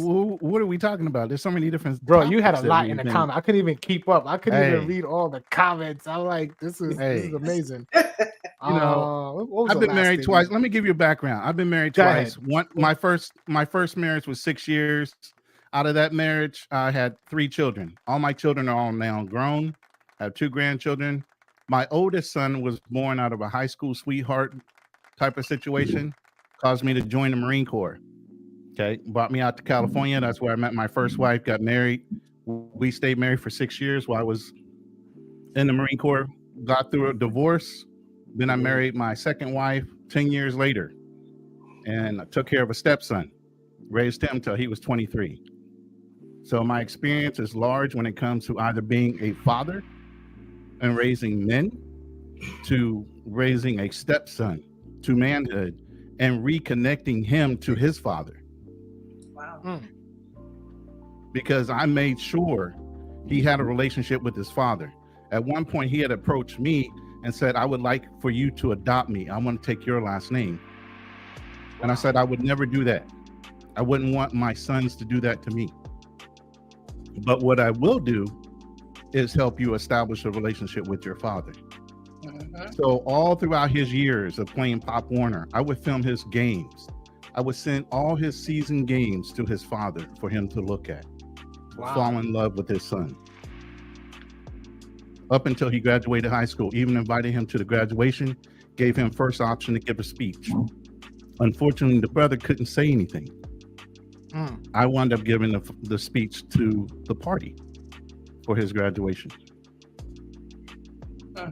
So I've seen it all. Took care of my second wife. She was disabled for almost 8 years. She had a stress stroke.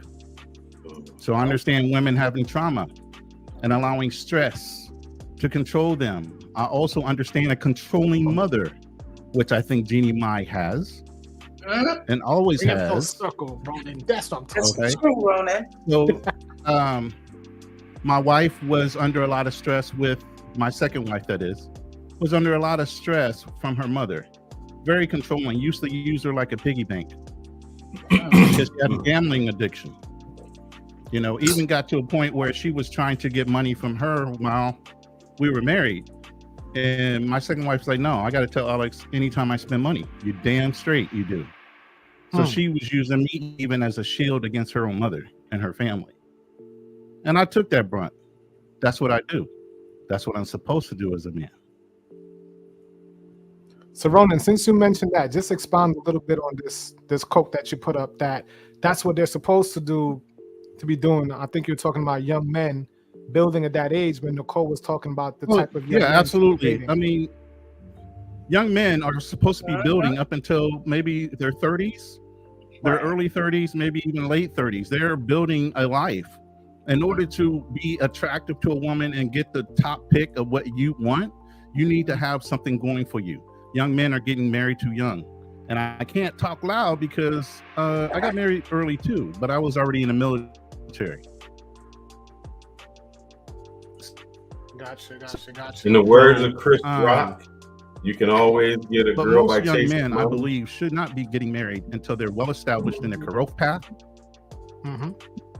Oh, they'll come after you once you get the money anyway. They're going to come for you.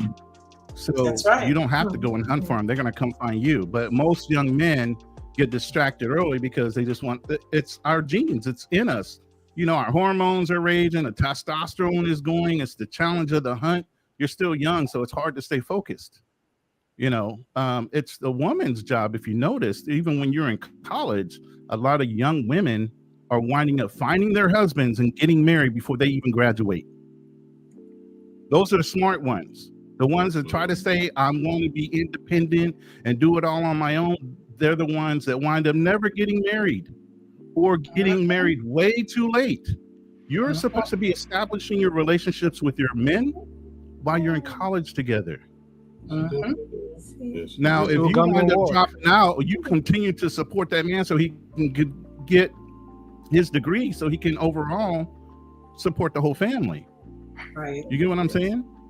So there's needs to be a partnership, and we've lost that. I'm Generation X, you know, millennials, and having 4 sons, I constantly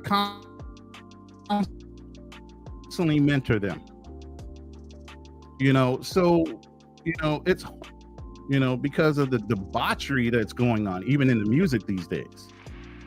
You know, so in that respect, it's just like, there has to be a meeting of the minds. I don't think, you know, 50 generation or 5 generations of this going on for over 50 years. You know, I think we're at a point of no return when it comes to the Black community. So now it's, you know, survival of the fittest, and integration is key. Because if you want to go along with the status quo, the white man says one drop of what makes you what? The quicker you can eliminate that deficit, the quicker they got to go away. That's why they really, to tell you the truth, that's why they started outlawing abortion. YT people were using abortion more than Blacks and Hispanics. Most people they are becoming the minority. Yes. So they didn't do that for any other purpose but to grow the YT race. Well, the largest transfer of wealth is going to go from the baby boomers immediately to the millennials. It's going to skip us. Most Generation X ain't going to see it. They're going to go right to our grandchildren, our children, or our grandchildren. Okay, grandma, grandpa, the baby boomers still alive, 80 years old, whatever. You know, so there's going to be a large transfer of wealth. And a lot of these kids were the ones that were instant gratification too. They don't know what to do with this money. They're not going to know how to handle it, especially they grew up in some of these families where there were single parent households. There was no analytical thought process or male teaching them about managing money and understanding how to be responsible young men. So we have a large issue when it comes to the Black community, and including in marriage and understanding what marriage is. Marriage is an agreement.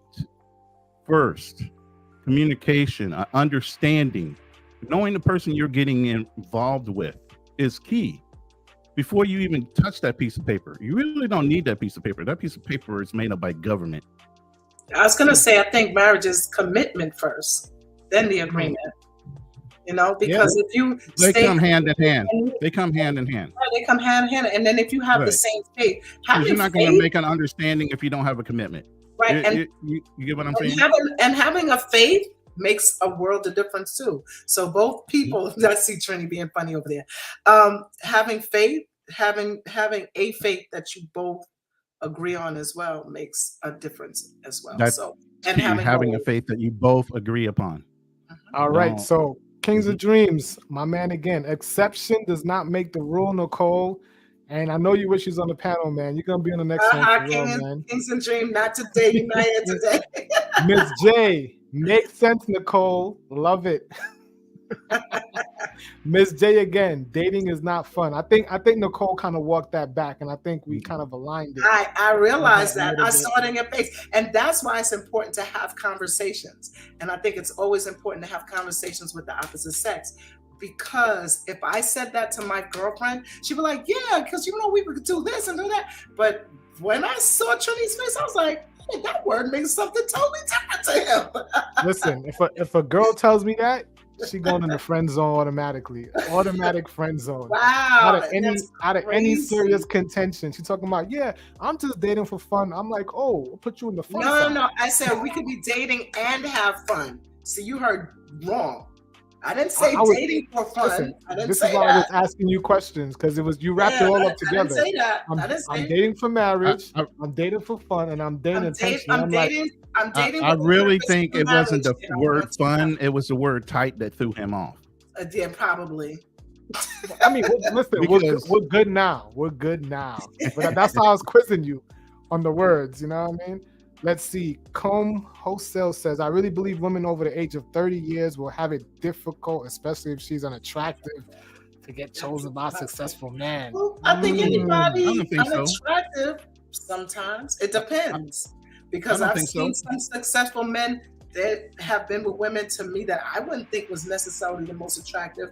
But for him, what was important was how she treated him. That was more important than having an I'm 55, 56, and I usually date around 35 to 40. Yeah, so I disagree with that one too, man. Yeah, I disagree with that one. Sorry. Disagree with that one. Yeah. Okay. So listen, I'm going to cut off one of my couples. I got one more couple to go through. You guys have been great. We're like 146 mark. Like, thank you guys so much. You guys made me feel real good, because I try to put all these things together and hoping people would tune in and watch. And I got super chats and I got a lot of engagement. Don't forget, hit that like button, people. So thank you so much. So I am going to go to my next couple. And I don't know if you guys know who Remy Ma Papoose is, but I'm just try to give a quick background information, of my research. Like I said, I didn't get the tea, I got the scoop. All right. So I'm also from New York. Shout out to Brooklyn, shout out to Queens. Right. Brooklyn. So Remy Ma is like one of our, chosen people of the city. She's from the Bronx, Bronx a little bit over there, but she's from New York, right. Bronx is over there. Brooklyn always feels like we're the only borough, okay? So she is worth $4 million. She's 43 years old. Papoose is 45. I didn't look up Papoose Network. Someone look up Papoose Network for me on the Googles. All right, so they've been married for a while. I didn't get the years for them. Anyway, someone look up their years, how long they've been married anyway. So the issue was that recently there was a rap battle, and Remy Ma is really in the rap battle circuit. I think that's where she feels more comfortable. And this guy that I think she's managing, so they say Papoose's net worth is only $500,000. Well, thank you. Let's put that in. So $500,000. So clearly there's a little imbalance about how much that is. That finances? That's $4.5 million difference. There you go. So the guy, I think his name is Block Captain something. This other rapper made a rap about her being unfaithful to Papoose when Papoose was holding her down for I think she did 7 years. So at least they had to be married at least about maybe 10 plus. Someone look it up too. So I realized I didn't look up. I think you're close. You're close with the 10 plus. You're close with the 10. Yeah, I'm sure it's around. They've been married 15 years. 15 years, right? So there's rumors, and to me, they've been a little bit too quiet You know, when people say things, if I'm with my woman, my wife, first of all, my wife, and someone says something that my wife may be cheating, I need to correct that. To me, that's no time for me to be silent. You know what I mean? So that's kind of weird. Yeah. You know what I mean? Unless he knew about it. And since it wasn't out there, they kind of said, well, let's see if we could work through this. And so I'm gonna play you guys a little video. So this is Remy Ma and the block captain. Let me know what you guys think. Oh, let me turn this music off. Shout out to my man who said the music was too loud. Thank you, man. Like I said, I'm getting a hang of this.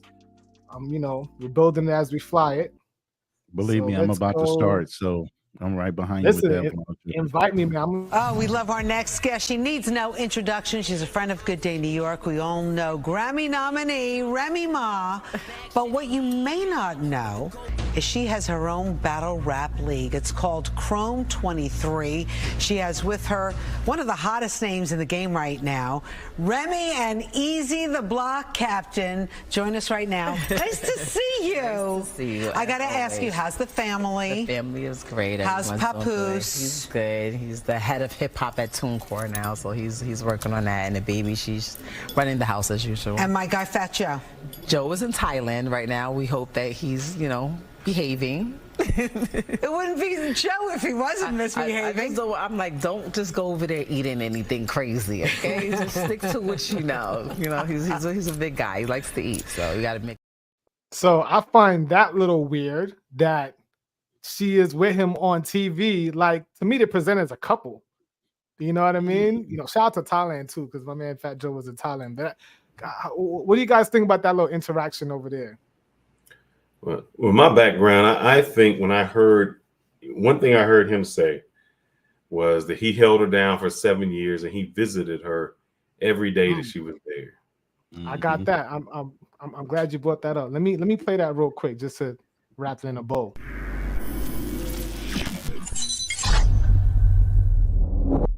I mean, how was she through this whole process of sitting in prison, having you, and of course you probably bring her son, sometimes. Yeah, definitely. I definitely brought her son. Her mother would come because her mother lived down south, so she would fly up whenever she had time and visit. You know what I'm saying? Her brothers definitely would visit when they, everybody got their own lives, so whenever they had time, they came up and visited and supported. But me, I was visiting her every day. Dope. And also, what was crazy was around the time when that happened with Rem was around the same time everything happened with my label. So I was in a space where I really needed to rebuild, start all over and focus. But at that point, I was like, this is more important. I need to focus on my wife. And I just visited her every day. And she used to tell me like, yo, you can't do this. You got to focus on your career. And I was like, yo, I don't care about that. So everything just got worse for me at that time. Like my whole world came crashing. So what do you guys think about that, man? So just to wrap up the story. So there was a rap battle and this guy, Block Captain, whatever. He was there. And this rapper mentions and drops Remy's Ma name in the rap and saying that she's cheating on Papoose when Papoose was holding her down. I couldn't find the video. It was kind of long. And he just kept going in and in and in. And she's just there, just standing. And I think Kings of Dreams has it up there. It's Geechee Gotti. Geechee Gotti, yeah, Geechee Gotti. And then he after the rap battle, they do like a little interview, and she says, "I'm comfortable with that."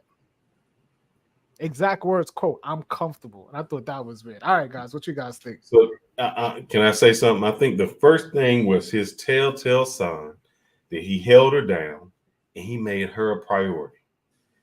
As a man, you can't do that. Your priority is to yourself first, because when you are successful, everything is successful. He even said, I put my career on hold to help her. That's the dumbest thing he could have done. He should have furthered his career. He should have been late. She in jail. That means that's less of a distraction. He should have been laser focused on what he needed to do to become more successful. But instead, he was simping for a chick that was in jail. And when she got out, she was like, "Oh, I'm gonna get this out." That was his first mistake that he does. As a man, please always put yourself first. I even tell my wife, if we have kids or whomever, I'm first. Because without me, nothing gets done. There's no marriage, there's no kids, there's no nothing. So I have to be taken care of to make sure everything else flows. So I have to put myself first and be a priority. He didn't do that. He was simping out for this girl. He thought, oh, she's successful. I do it. When she get out, she look for me. And the fact that she was so comfortable in letting her man get disrespected by another man and get emasculated by another man shows her character. But for him to stay with her shows his. Well, they're married, aren't they? For better, for worse. Nicole, stop. Nicole. Nicole. I think it's Nicole. Nah, Nicole. You're not going to cap. You're not going to cap. Women, come on, you're not co-signing this behavior. Women from the beginning of time have stayed with men when they did their thing. Okay? Now the tables is turned. Now what?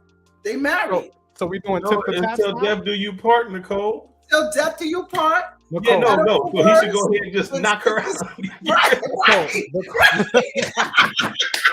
First of all, we're not advocating for any violence on live chicken. Nicole, hold on. I gotta ask Nicole a question. Hold up. You think it will be okay for your husband, right, to stand there while his side chick, disrespects you? And you think that's cool? Someone else mentions that, hey, your man is sleeping with such and such, and you stand there smiling, all teeth, like Trini, that's cool. I never said it was cool. I didn't say what she did was cool. You said tits for tats, the table. No. You have your own interpretation. No, that is not what I said. Somebody run the video back. I clearly said was they're married. Throw the red flag. Okay. Flag on the play. Yeah, I hear you. Flag on the play, but at the end of the day, they're married. Plenty of marriages have gotten past infidelity. Stop it. Plenty of marriages have gotten past people being disrespectful. Stop it. But there has to be a point in time that it never happens again, right? So I hear you, but plenty of marriages have gotten past plenty of things. Okay, Nicole, you don't think she's borderline? Nicole, did you watch the video? This man held this woman down 7 years. Oh my Thank God! you. Come on, stop it, y'all. You know what? I'm shaking the table again. Okay, how many women? Nicole, you from the Caribbean, right? Nicole, you from the Caribbean, right? Yes, She's from the Bronx right now. I was from the Caribbean. The one thing that she always told me was, the Latino men, they Latin lovers, they cheat, they do all those things. But no matter how much they step out, and no matter how much they might fool around, they always respect their wife. They always respect their wives. Ronan, let me hear what you got to say on the topic, Ronan. Go ahead, Ronan. What Hold I'm on, saying, Nicole. I mean, the level of disrespect in her actions is just totally out of pocket. Okay, first of all, it's a joint venture between him and her in this business because she was known as a battle rapper before she went in. Okay, and so was he. He was known as a well-known battle rapper as well. He stepped out of his career to support this woman while she's in jail, take care of her kids, not only just his and hers, but the other one she had before him. And for her to totally go out and do what she did, that's totally disrespectful. Totally disrespectful. So much disregard in that. I don't care what you say. There is no level of forgiveness to a man that dedicated himself for that long without going and stepping out on her. He had the full-grown option 7-10 years while she was in jail to go and step in and not even get caught. That's what. I said. Okay, I'm glad she is bold-faced doing this in his face. So the level of disrespect is so overblown. And to do it in public for everybody to see when everybody knows in public, because they're public figures, that he did everything he could do to show her how loyal he was, that's way over the top. I'm sorry. Wait, I want to get Nicole before you. Nicole, on the play. I got you, Nicole. Kanal, I want to hear Kanal before you jump back in. Go ahead, Kanal. To be honest, I never was a fan of her music, so I never followed her. It's just That's shade. That's what you call shade right there. So listen to this. Wait, hold on. Cut off. Black Is Man that all Travels. you got? That is a No. comment. And I I really said like her I was music. not a fan of her music. That's it. And no, wait, let me ask you another question. Are you more of a fan now? Never been a fan, never will. Don't care. Go ahead, Nicole. Go ahead. So I go back to what Fearless said, right? I'm gonna be honest. He created the disrespect, unfortunately, right? Because I know. Don't look at me, Trini. Hold on. Don't look at me. Zero accountability. Nicole, I know. Zero accountability. Let me. Nicole. No, this is not zero accountability. Let me finish saying what I have to Nicole. say. All right, You land want your me plane. to say what I have to say? So Fearless said, above all, and I finally like that just clicked in just that moment too, that a man has to put himself first in order to provide and take care of everybody, and that is part of where the respect goes as well. Okay, if he didn't have respect for himself, then now he expect his wife to have respect for him. There's a fine line with that type of stuff, believe it or not. And then now because she's making more money, she probably just she just have a whole bad attitude, period, towards the whole relationship, unfortunately. And I know what you're saying, Trinita. It's all in your head. I see you. But it kind of goes back to something what Fearless said earlier. He made a lot of wrong moves. I'm seeing a trend here with you, Nicole. I'm seeing a trend. What is the trend? Yanil, hold on. Yanil, let me hear what Yanil has to say. She was raising her hand. Go ahead, Yanil. Who, me? I forgot about. You guys been talking so much that anyone being here, my husband being here, mute the micro because he be like, you talk too much. Let me mute you. So he be. I tell you what. I ask you a question. What do you think about when Latin men cheat? What's the culture around that? Because it's kind of expected, isn't it? Yes. Yes. Even in the West Indian culture. Even they cheat. It's like they always protect the family, the wife, or even if they dating someone. That's another level of respect. It's not like I cheat. They never admitted I'm cheating. So I know we talk about some videos that we see like on YouTube. Some people go to DR, and her thing is, why do men film that? Like in her culture, like when you go and see videos from Sasua Beach and people are putting that out there, she's just like, why do they do that? In their culture, it's so hidden. They know it's happening, but it's just you don't exploit that and you don't make that public. We say, cuando tú comes en secreto, tú comes dos veces. When you eat in secret, you can eat twice or more. Because you do. Oh shit! I'm about to eat secret. Right, yeah, you keep that up. I know it's gonna get you. So, when you've been putting out there everything you do, all your move, it's like, oh, he's going in that direction, and that's turn all the red flag and all the eyes on, ears on, and all this stuff. So in our culture, we say that when you keep the thing secret, do the thing silent, you can eat twice or even more. But I think the thing is so much pressure for guys to be prove who they are, who they capable to do, or capable to achieve. They gotta show everything they do. And sometimes if you move quiet and slow, you can have more fun, you can do more things, and you can even be more respect, because it's like he looks like a secret guy. He looks like an interesting guy, because it's like as a female, you try to find out what he's thinking, what he watching, what he's capable to do. Mystery. Instead, so now reverse that and speak on. I know what is next. Reverse that and I speak know on what he's a woman. going next. Reverse that and speak on a woman. Reverse that and speak on how in Dominican culture, as far as men women can't cheating. Men You can't two deal talking with at the that. same time.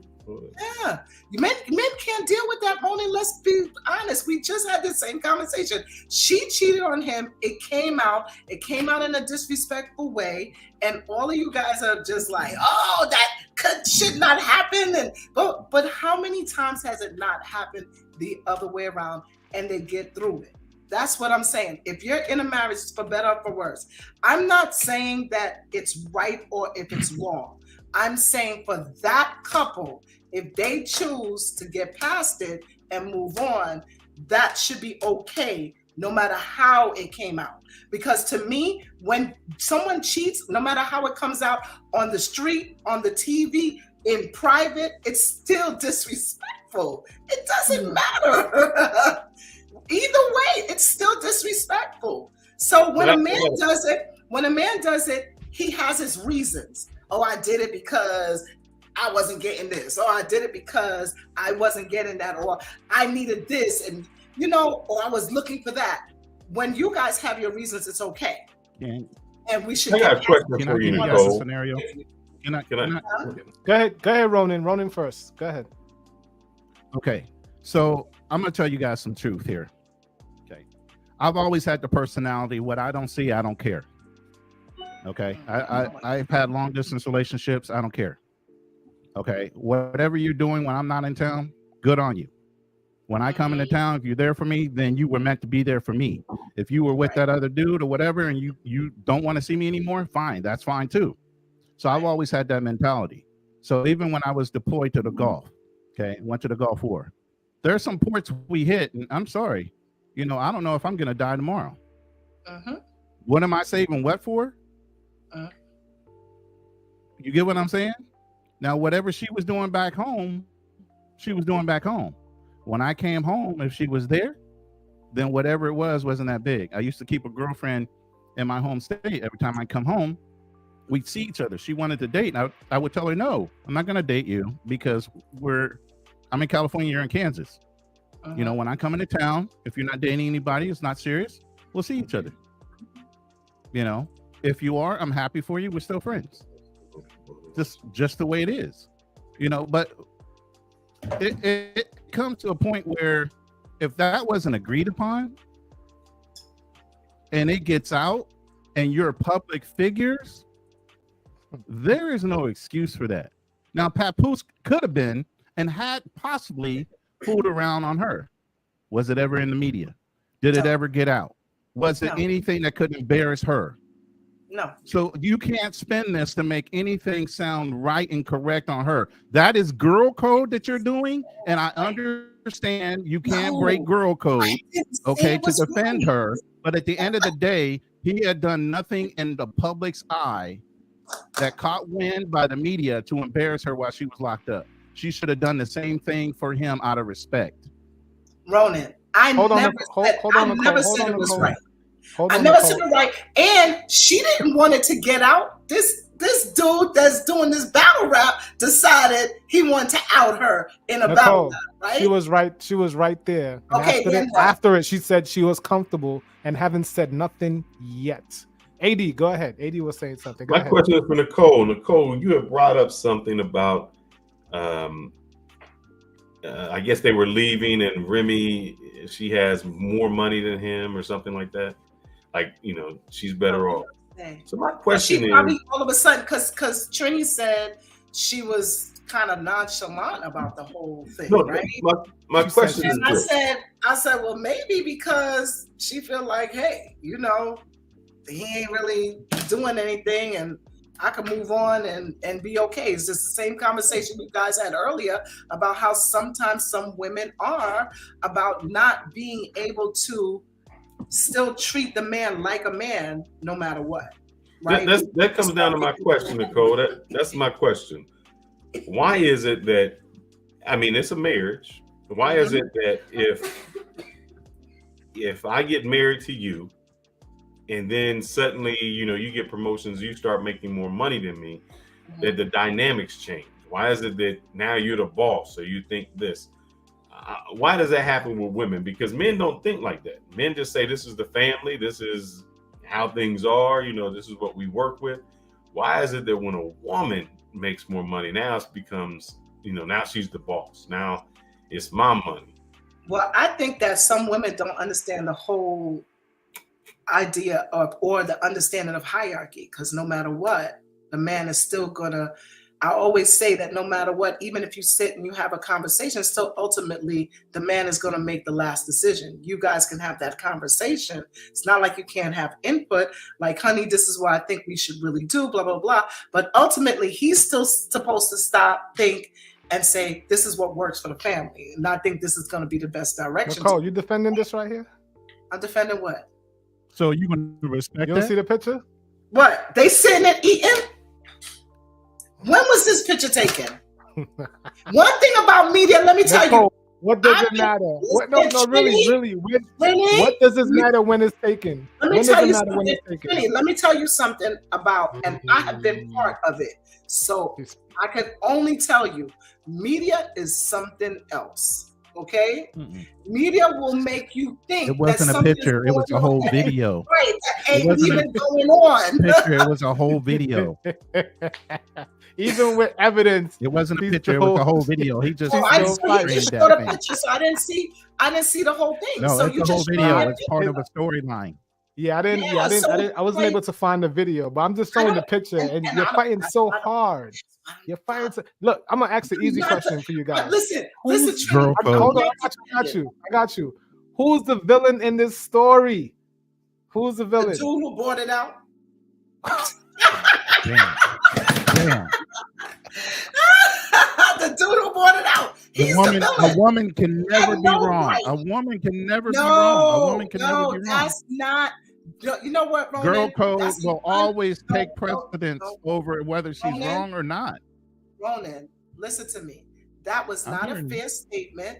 That's not a true statement at all.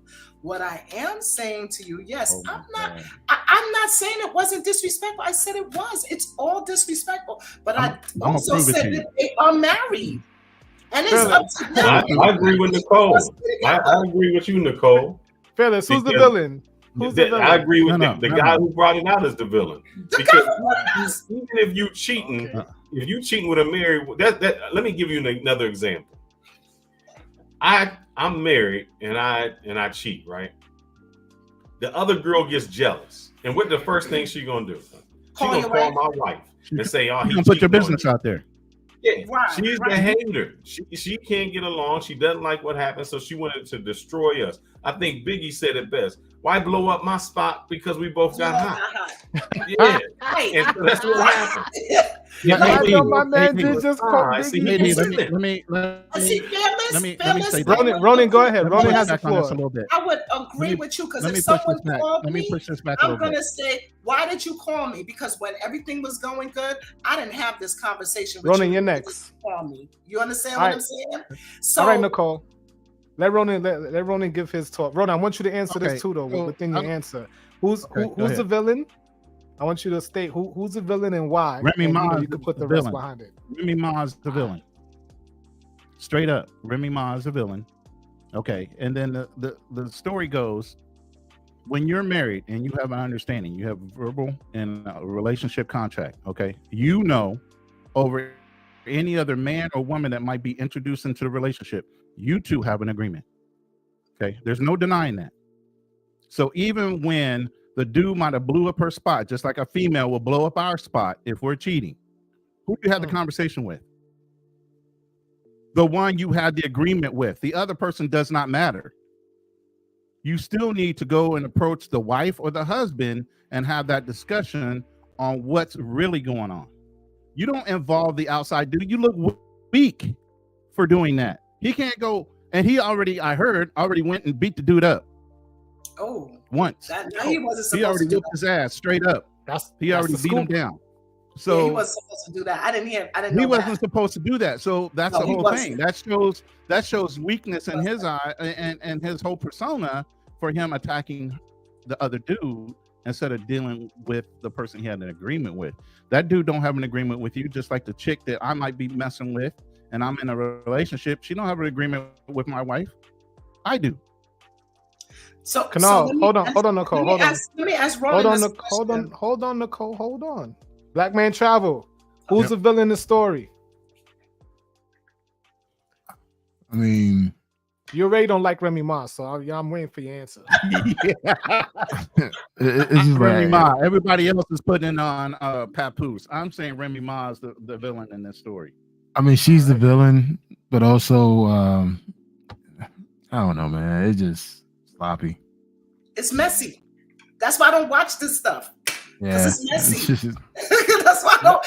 Their lives are just messy. Nicole, I gotta challenge you because you don't watch this stuff, but you're bigging up for the side dude over here, and I agree with Ronan because if me and you in a relationship, I don't have a relationship with the side piece. I have a relationship with you. Right. So if something happens, I'm coming to you. I'm not coming to the other dude. He's doing what he's supposed to do. You know what I'm saying? I don't got no beef with him. I got beef with my wife. And I don't think that's gonna be my wife who I held down in prison for 7 years is gonna be cheating on me with the help. Because as far as I know, she Pretty works much, for he him. is the help. He works for her. And y'all, hold on. Y'all in Red Lobster. I don't know what is then allowed when you can go on a date with someone's wife. I don't care what kind of business meeting y'all having. That's straight up disrespect. The man I get disrespected on a rap battle that you hosted. They felt real comfortable talking about me and our relationship in front of a rap battle. And I'm a rap battler. I'm a rapper too. You know what I'm saying? Like, that's all types of disrespect. And after the interview, you say, I'm comfortable with it. Well, Trini, listen, let me She go back to what is Ronan said. the villain. And I think in Yanil's words, when we're speaking about Jeezy, he is also the hero because he held that girl down, regardless if he cheated, regardless if he had sexapades upon sexapades. We don't know who, how many, or where. Point blank. So that's it. Okay, so Trini, what Ronan said, Papoose was wrong for going to the guy to beat him up. I absolutely agree with that, right? But you also say that it's between you and the person that it happened between, right? So you guys are villainizing Remy Ma for not having no comment. That's not cool because it's I'm between villainizing her for cheating. I'm villainizing her for laying it rock. I villainize her for saying, that means you I'm comfortable with it.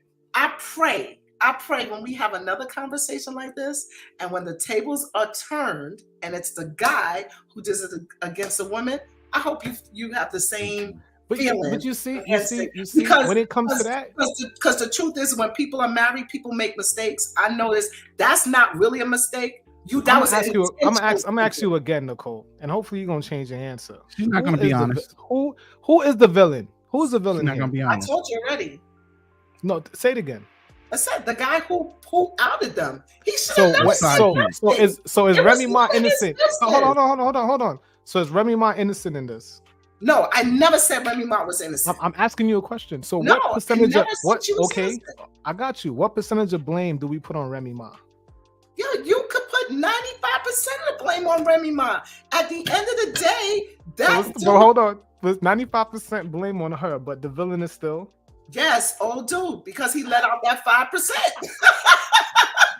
Like, if it was left to Remy Ma, would it be out? Rodan, help me out here. Girl code. Help me out. Listen, let me prove you how.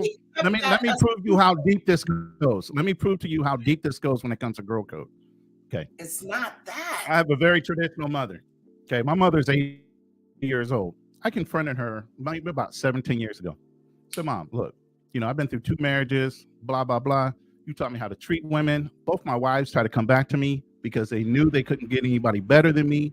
Okay, so what the hell? Why didn't you tell me how vindictive, sneaky, and all conniving women can be? She goes, I taught you all those things so that you could take care of yourself. But at the end of the day, you need to figure out those things for yourself. So you set me up for failure and you think it's okay? You let your son go out without letting him know how women can truly be. You wanted me to figure that out. And this comes from an 80-year-old woman about her son. No. That's proof alone. Now, if you're biblical, let's go back to Adam and Eve. Eve literally knows God. They're in the Garden of Eden. All God said was one thing: do not eat of the fruit of knowledge, and you'll be good. All it took was one conversation with Satan, and guess what? She disavowed anything God said and ate the damn apple, and God created her. So that shows you how conniving and stupid women can be when it comes to emotions. They're willing to just believe anything over the actual facts and truth and logic. So the facts Hey, is, Trini. Hey, sorry, everyone. hold on, Nicole. Hold on, Nicole. Hold on a little bit. What's up? Hey, sorry about everyone. I have to bounce, so I have to get up in the morning. My man, thank you so much for coming through, bro. Thank you. All right, later, man. Thank you. So let's talk about the facts. Remy Ma cheated. Facts, right? So you're admitting that? Yeah, see, admitting that. Remy Ma cheated. That's inevitable. That's why we're having this conversation. But 95% cheated or 100% No, you cheated. said let's deal with facts. Let's deal with All facts. right, let's go with the facts. Okay, so actually, she's 100% of a cheater. He cheated. Okay, we don't even know, and I can't even bring up Papoose because he didn't get caught, like you said, because that's how men think. But wait, why is the assumption that he's cheating? Hold on. That man was out for 7 years. He come to visit her every day. He's gonna have his needs as a man, okay? So he probably slept with people. But guess what? We're not talking about Papoose because Papoose didn't get caught, like you said, right? Facts, right? Stay focused. Papoose didn't get caught. Remy Ma, Stay focused. she got caught because old boy outed her, right? Facts. Because before that, she wouldn't have got caught. Just like Papoose. We would have never had this conversation if he didn't say what he said. Then we have old boy who decides he wants to out Remy Ma in a rap battle. Come on. All those are all facts. Am I correct? This is why I can't Wait, date women you're from leaving Brooklyn. out one important fact. This is why. Wait. I think she's putting on for New York right now. She's like, yo, I gotta hold my girl Remy. She's from New York City, so I gotta have her back. What I'm saying, no, it's not that. What I'm saying to you guys Whatever is, this BT dude is, the streets were talking. Wait, the streets were Ronan, talking. let In me order finish. for him to bust her out, it already had to be on the Yeah, you're breaking up there, Ronan. streets for But him I think to what you're pick it up saying to put it into a rap on a rap battle. That means yeah, we're losing Ronan. But I think he's saying that for them to even know, it had to be in the Yeah. streets already. So technically, people could be laughing at Papoose behind him back. So that's actually another insult to injury. You know what? Yeah, hold on. Okay, I got a Yeah. question for you, Trini. Go ahead, Yanil. Well, I wanted to ask Yanil a question. Yanil, who's the villain in the I don't have story? no question. No, I want you to say who's the villain. My question Y'all for do you, this Ren, all the for you, time. Trini. Y'all do Go this ahead. all the time. Since we're Y'all- talking about hip hop and things like that, Mm-hmm. who was at fault when Tupac came out against Biggie saying he had sex with Faith? You know what? You know what? It has to Who be was the Faith. villain? I believe the villain was Faith because she should never been there. She should never been how close. is the villain Faith? Because she should never. She know that it's Pac. She should never the been two in a close to even relationship? have Pac saying I effed your chick. She should never been around Pac. Trini, cheers. No, that's it. All right, let's Here we take go again. my girl That's went to Cuba with us, right? And then me Mm-hmm. and you have a falling out, and you be like, "Well, I had sex with his girl." Mm. Whether it's true or not, you just created a controversy. For So no how reason. is she wrong? How am I wrong? Why is it the villain the person who put something like that out? Because they Because messy. I'm not in a relationship with you. It don't matter. It He's don't not in a matter. relationship with Tupac. Me and Tupac are Listen. not sleeping together. Me and Please. Faith are sleeping Stop. together. So Penny. Faith violated my trust, not Tupac. But Tupac how doing you what he's know? supposed But to do. the thing is, was it so? Should she have said a comment? So let's like with Faith. If she just said, "Nah, it didn't happen." Well, I mean, look, that's what it was. I mean, I think it didn't Which she happen, did but say I that. put some. She did say that. Now what? Now didn't- what? yeah, but now I- she I said still- it didn't happen. Now what? Who's the villain? Is I Faith still the blame her. villain? She's still the villain for Why? being there, because she helped exacerbate the beef. Oh my Like God. you shouldn't. If I know you're beefing with Tupac, I shouldn't be can nowhere tell you. around Tupac.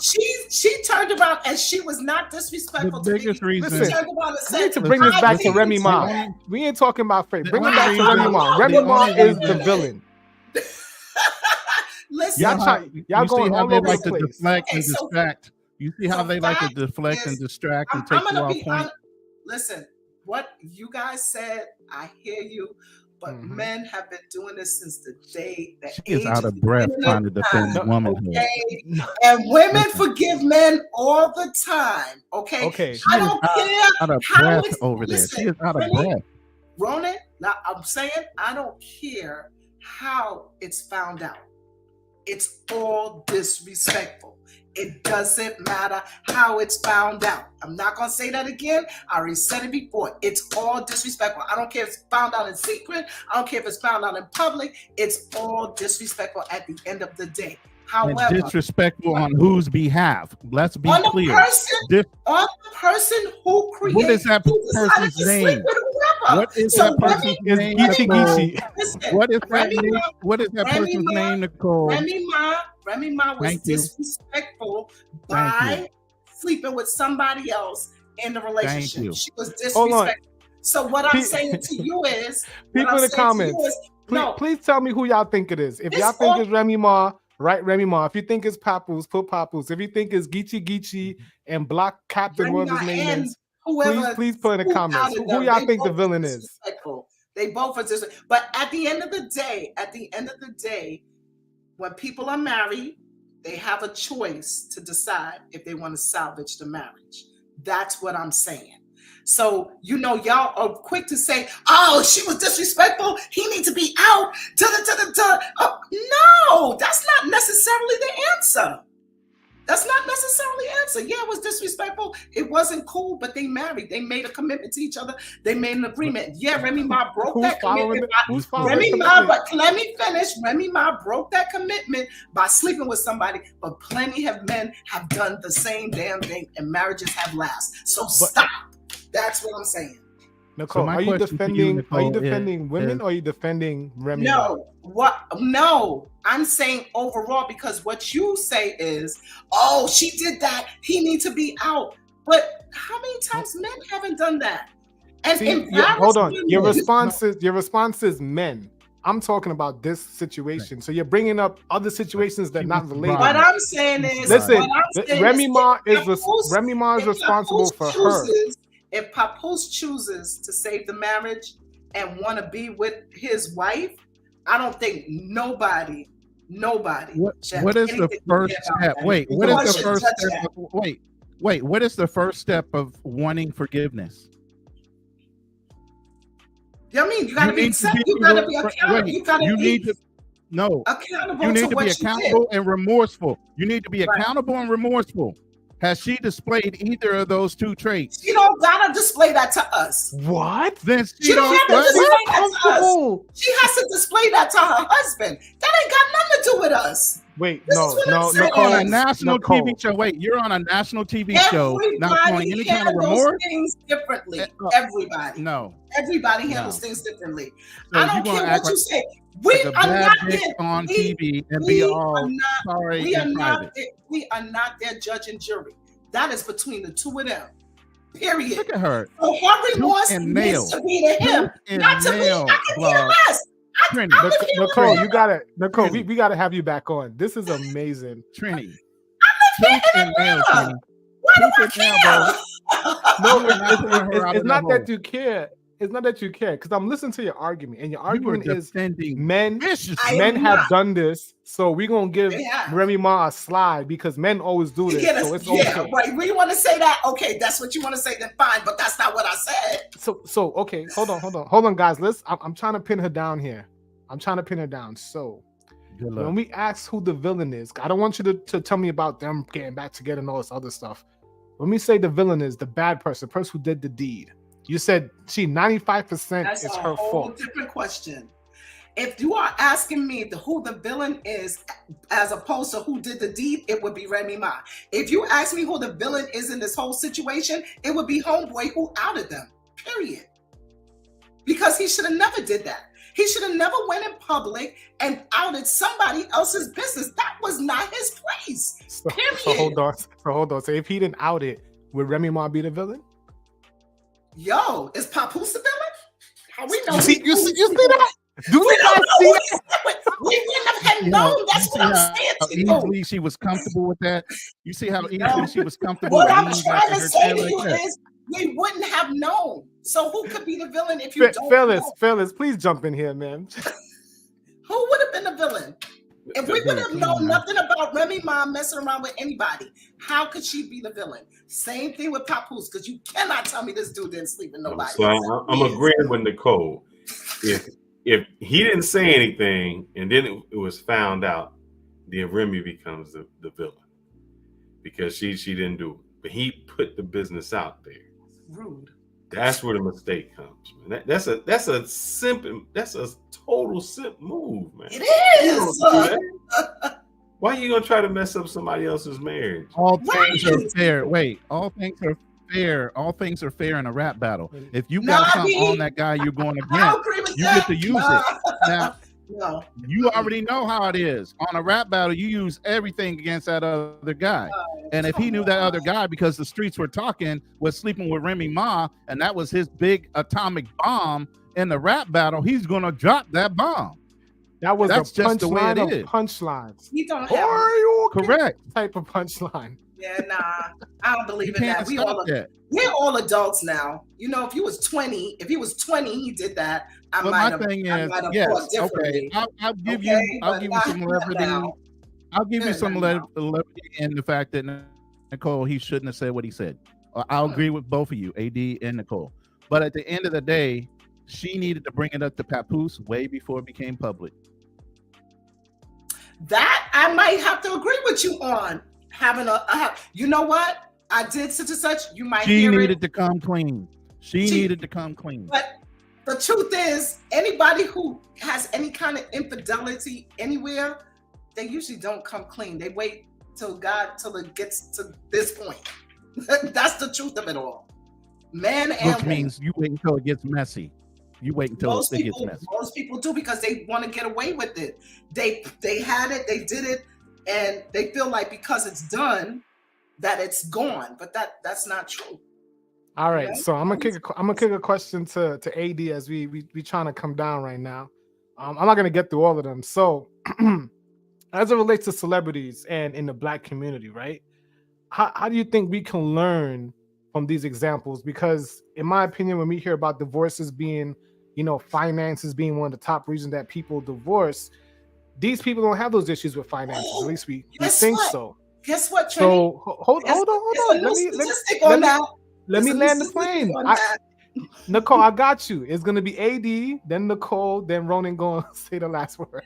So let me start with Fearless. So what do you think we can learn from these celebrities, being that money's not an issue, to keep marriages strong in our community? Can we use them as a reference? Can we use them as couple goals? And what effect that they have on the community in general? I think you can use them as a reference. If you are marrying totally on looks, status, things that aren't important, it's never going to survive. It doesn't matter what type of money you have. You can make all the money you want. If the values aren't there, it won't survive. So stop marrying somebody based on some Instagram, some fame that they have, and you don't know their background, their culture, the things that they can bring that value it. If you're trying to deal with a woman just based on her status, or you deal with a man based on the status, it's going to be a failure, because eventually your status slips off, fails. You're not the same person you was. There has to be some more substance there. And I think with these celebrities, everything is surface. Nothing is deep. It's all on the surface.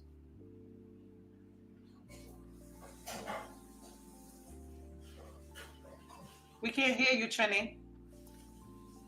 Think you're on mute, Trini. Mic check. All right, there we go. So Nicole, same question. Like, what can we learn? I know you say you don't follow that closely, but obviously finances wasn't. Well, I don't think finances was an issue because they are celebrities. They worth $500,000 and more. What can we learn from this as far as the overall community? Like, what effect? Things we could take, things we could leave. Well, it's funny because you said one of the number one things is finances, right? Mm-hmm. And I listen and read to a lot of different things, and they found out that statistically, that finances is actually number 2 now. Mm-hmm. They found out number 1 is uncommunicated expectations is the number 1 thing for why people break up. That's a new one. That's deep. Yes. And if you think about it, it's the truth. People get with people expecting certain things and never communicate it. They expect the guy to bring them flowers. The guy's not really used to that because maybe all the other people that he's dated didn't like flowers. So now he doesn't even think about that because he didn't experience it. So I'm just saying on a lighter term, right? Just to make it simplistic, but uncommunicated expectations is the number 1 reason why most people break up nowadays. Is that on the woman or the man? I think on both ends. I actually think it's on both ends. I think everybody has some kind of set of expectations that we don't communicate, you know, something that you want from somebody, right? It could be I don't know, Nicole. Let me. If a woman has, I think it's the opposite. Wait, let me think. No, because if a woman gains weight after having a baby and she doesn't lose it too fast, all of a sudden we're gonna have a little problem, fellas. Come on now. She ain't bounced back like she should have. You know, you like a nice tight body. Yeah, she gave you a child, but at the same time, we had that expectation that body was gonna snap back. No, but she said the uncommunicated expectation. Right. That is we communicate that. How many We say guys- that you You need to lose weight after you have that baby. We say it. I think men say it. I think it's women that don't say anything. I think what happens with women, they expect a man to be a mind reader. Like, you're supposed to know this. I agree. There's women that always expect a man and to I'd read even their bring mind. it down. I'd even bring it down to sex, because a lot of women would say that they're unsatisfied during sexual relationships, and then when it comes to voicing their opinion about what they like, they just expect the man to mind read. And I'm saying, as a man, you know, we're gonna learn from learned behavior. We're gonna think whatever we did with chick A is gonna work with chick B unless you open your mouth. However, when it comes to, you know, sex stuff, I know most men are very vocal, and they will tell you exactly what, where, how, what type of kinks they like. So when you said uncommunicated expectations, I think I have to lean more to the women, because men kind of say, I want this, that, and this is the way I want it. I think it's even, and I'm gonna tell you why. Because you would say on the sexual side, you will communicate, absolutely, right? And on the emotional side, a woman may communicate, but she may not communicate on the sexual side. Now, on the guy side, y'all may not necessarily communicate on the emotional side. I can't tell you the last time a guy came to me and said, babe, I just need a hug. Give me a hug. I wouldn't know that you need a hug at that moment. But you tell you if you need some head. Exactly. So that's what I'm saying. I'll take the head over the hug. Right, but at the end of the day, what I'm saying is, if he really wanted a hug at that moment, he's not going to say so. And he expects his woman to know that he needs that.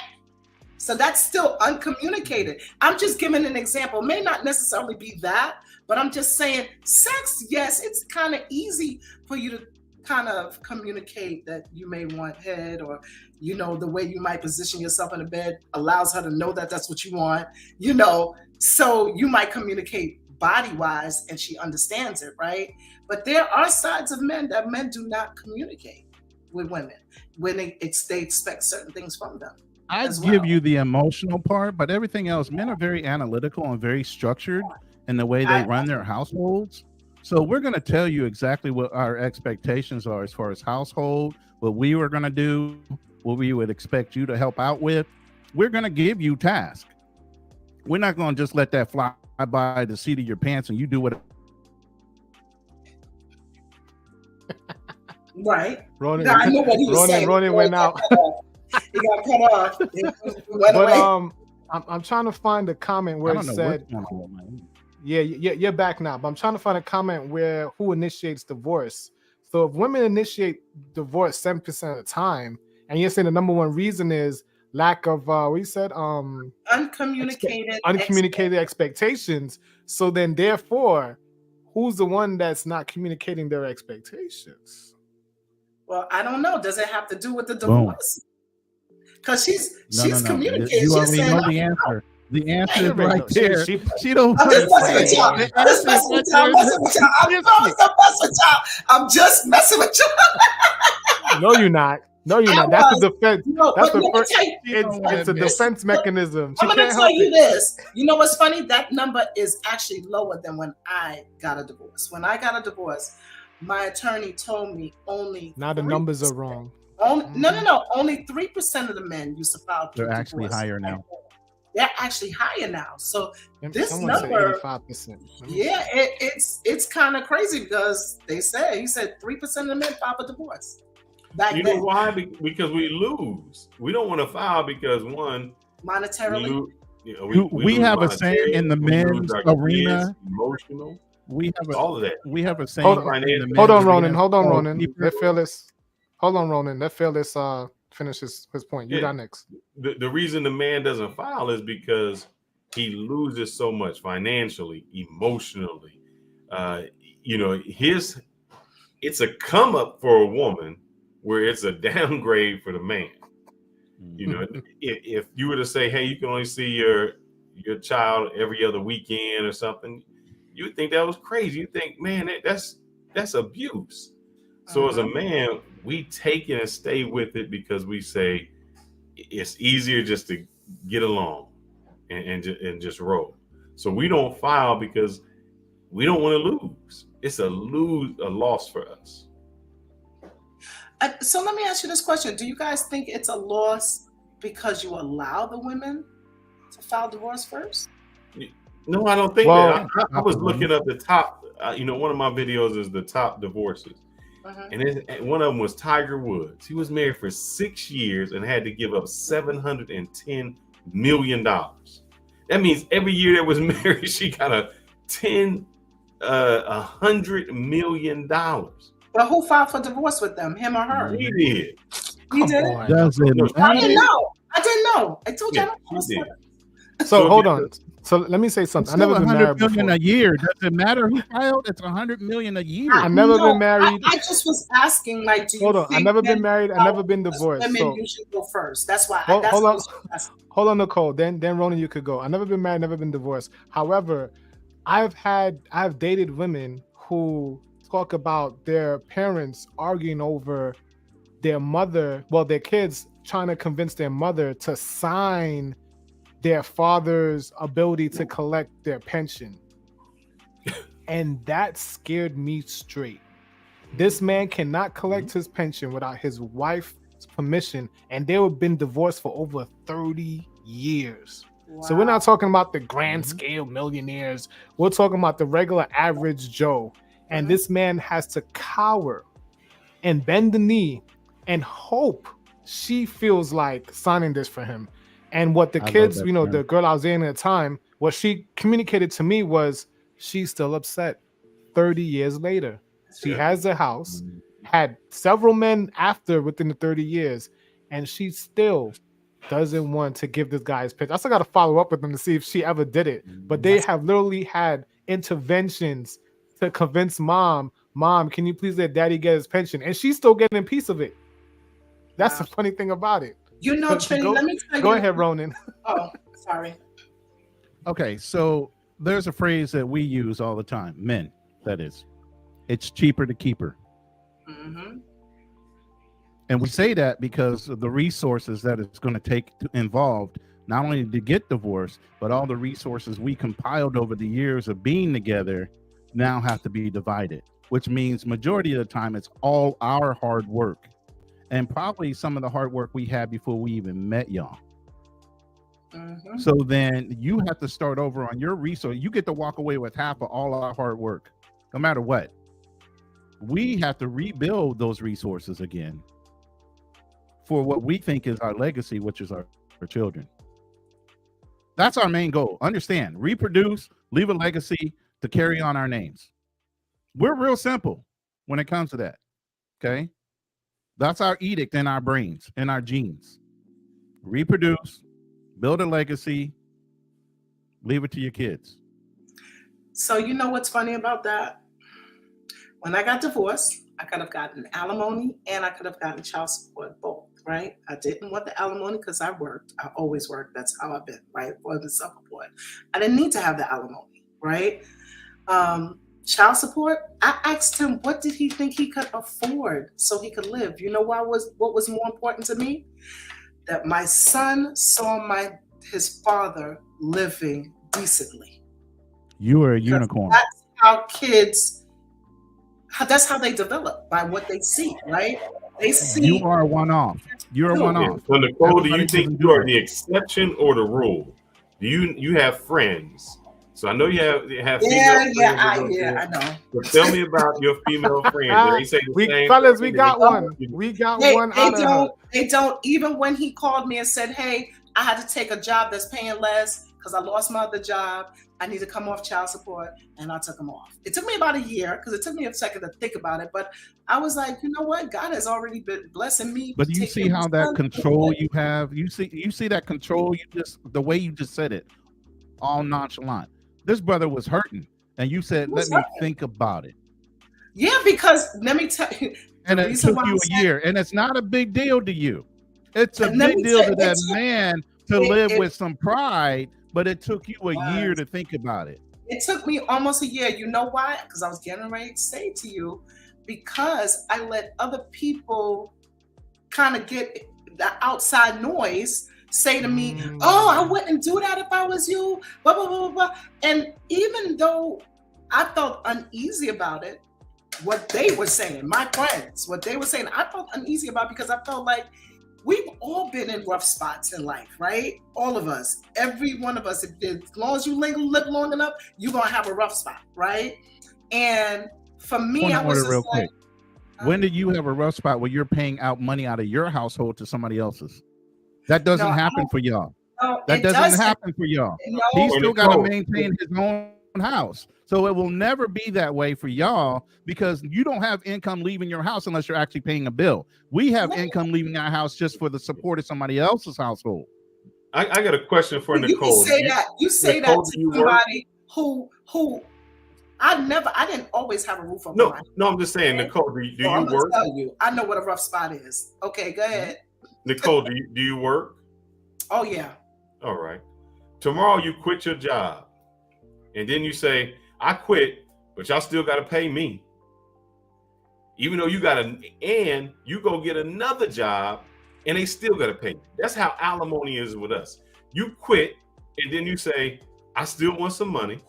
You can get another man, you can get another house, you can live off our money with a whole nother life, and we paying for your lifestyle to be with another guy. That's ridiculous. No, not with alimony. Child support, yes, not alimony. No, I'm saying even with that, women in Florida got mad because they passed a law to say no more lifetime alimony. Yeah. And they were enraged. That means for the rest of their life, they were going to get paid from someone who was who was detached from them. And you so I mean, it's a fact that you have your kid. So your kid, when he reaches 18, the man can say, "All right, there go my last child support. I'm good. We good." Alimony, he still had to keep paying. Imagine. Listen, I would say one thing is the reason why men rejoice, like people like Mary J. Blige gotta pay some bread. When Halle Berry gotta pay some bread, we be ecstatic because we know that never happens.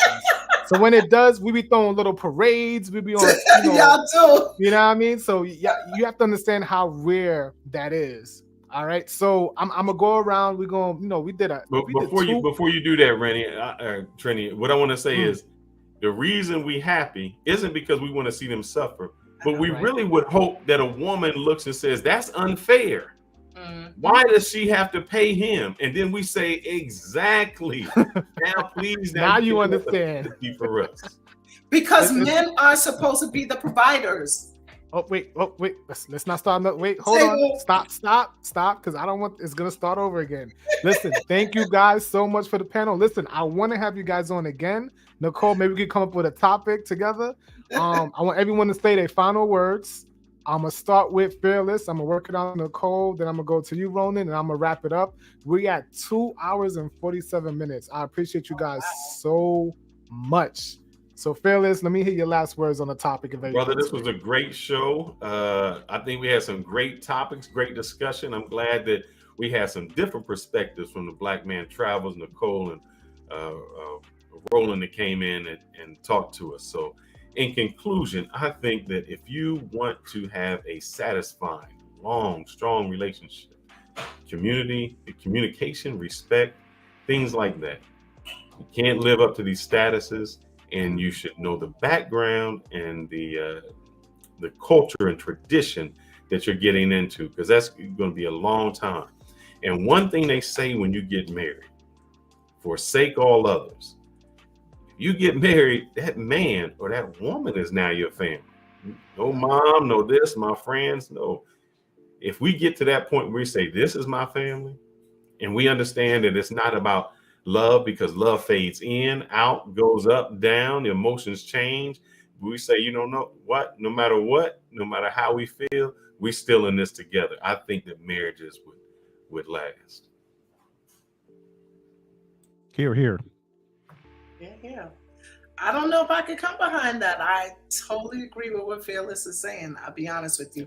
The only thing I would add is that people have to understand that people have their own relationships and different things work for different people, and they create their own world. That's it. Okay. I'm a big advocate for mental health. I really believe that there's a lot of us that are running around here that have mental situations that need to be. I think everybody needs to be in therapy at one point in time. If they haven't never been, you probably need to go. Okay, especially if you're in a relationship. Okay, it'll also help you learn how to talk to your partner in a respectful manner, and not with that tone of dominance. Okay. There's some pillars I was writing down, and Fearless hit on quite a few of them. Respect, communication, understanding, commitment, and resources. Understanding as a partner that we're looking for, those are valuable things in the relationship. And then if you bring children into it, it needs to be a commitment towards making sure that child has the best opportunity to thrive, because at the end of the day, that's what, for us men, that's our legacy. Okay. For women, most likely, they're the ones going to take care of you when you get older. Most fathers don't get that. It's the woman that gets that. Okay. So there's a dual benefit there to make sure that child is raised properly and can thrive for the next generations. Okay. But my biggest thing is, understanding how to communicate well, understanding the commitment and having an understanding between you and your partner that, let's say something happens when both of you guys out in public, where normally you would just go ahead and say something in public. You guys already know there's a certain look you guys give each other. Y'all gonna have a discussion either in the car or when you get back to the house. Too many times nowadays with some of these generations out there, something happens in public and they want to pop off. So now it's a prideful thing and an ego thing. Okay, that shouldn't happen when you're in a relationship. It shows weakness between your relationship, personally. Okay, it shows a lack of trust, it shows a lack of commitment, and it really shows a weakness when it comes to communication. If you're losing your mind in public over a situation where it could be handled and discussed later on after action, as we would say in the military, and I know Fearless knows what I'm talking about. You have after action reports, and you have discussions on what we could have done better in order to handle those situations. That's where the communication and commitment and understanding comes from. But knowing that each other has each other's back, period, no doubts. That's the first thing we go into a fight with. We got to know the people in our unit are going to watch our backs. Okay. And if you feel like that person isn't, guess what we used to do? We would drum them out of our units. Because at the end of the day, when the shit hit the fan, we did not want to have to worry about the weak link that we had behind us that was supposed to be watching our backs. So guess what? It was a conglomerate of us that would look at each other and say, nah, he's got to go. We can't trust him. And when it's your life on the line, it's serious. So when you're in a relationship, I would say it's like that. Your lives are on the line. You're giving. Both of you guys should be giving 100%, not a 50-50. It's 100-100. in different ways. If a man falters, the woman should be there to be able to pick up the slack a little bit and understand he will get back up. Give him some words of encouragement so he can get back up and thrive on. A woman's mouth can either raise you or crush you, especially when a man loves her. Okay? You guys are vicious with your tone and your tonality and the way you talk to men. Your words can hurt way worse than a fist and a fight. So understand the power women wield with their mouths, but understand it needs to be understanding, communication, and a good commitment between the person that you decide to settle down with. Whether you get married, have a prenup, whatever. And I'm going to land the plane.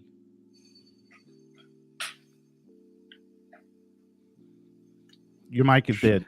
Yeah, mic check. All right, so I'm gonna keep mine short. Not to end on a little sad note, I've lost someone to cancer recently. A young girl. She's about, I want to say young woman. She was around 41, 42, so very, very young. She actually survived breast cancer, and like a year later, after being in remission, she ended up succumbing to brain cancer. Oh, wow. And I almost didn't do the show today because we were sharing pictures within our group chat, and it really put something in my thought process where, you know, money is great, you know, but I think relationships with people is kind of like the joys of life. And only thing I think about her passing is, wow, I should have spent more time with her. I should have hanged out with her more. You know, and that's what I should have called her some more. So I just want to everyone that's watching that, you know, life is not promised to everyone. And even that we went to Houston, I feel a little bad, Ronnie, because if I know you were around, bro, we could have all hung out. So it's like even just meeting people. I met Fearless and his wife in Cuba. Nicole, I met you when I got here to Atlanta. So it's like this interaction. This is what I think life is all about. And even though we might have different opinions and you might have different values, different points of view, but I think communication and conversations like this just help us better understand each other. And even, you know, at minimum, we'll be able to function around each other easier. All right. So on that note, thank you everyone for watching. Nicole, thank you so much for coming. Fearless, Ronan, I wish you guys would come back. We gotta do another one. I know Ronan and Fearless has a channel. I know you guys are gonna start doing the live also. Thank you for the super chats again, Ronan. And yeah, I want to end it out like that. We're going at 2:55. I'm gonna play my outro video. Good night, everyone. Thank you so much. Nicole, I'm gonna hit you up. I really appreciate you. All right, guys. Good night.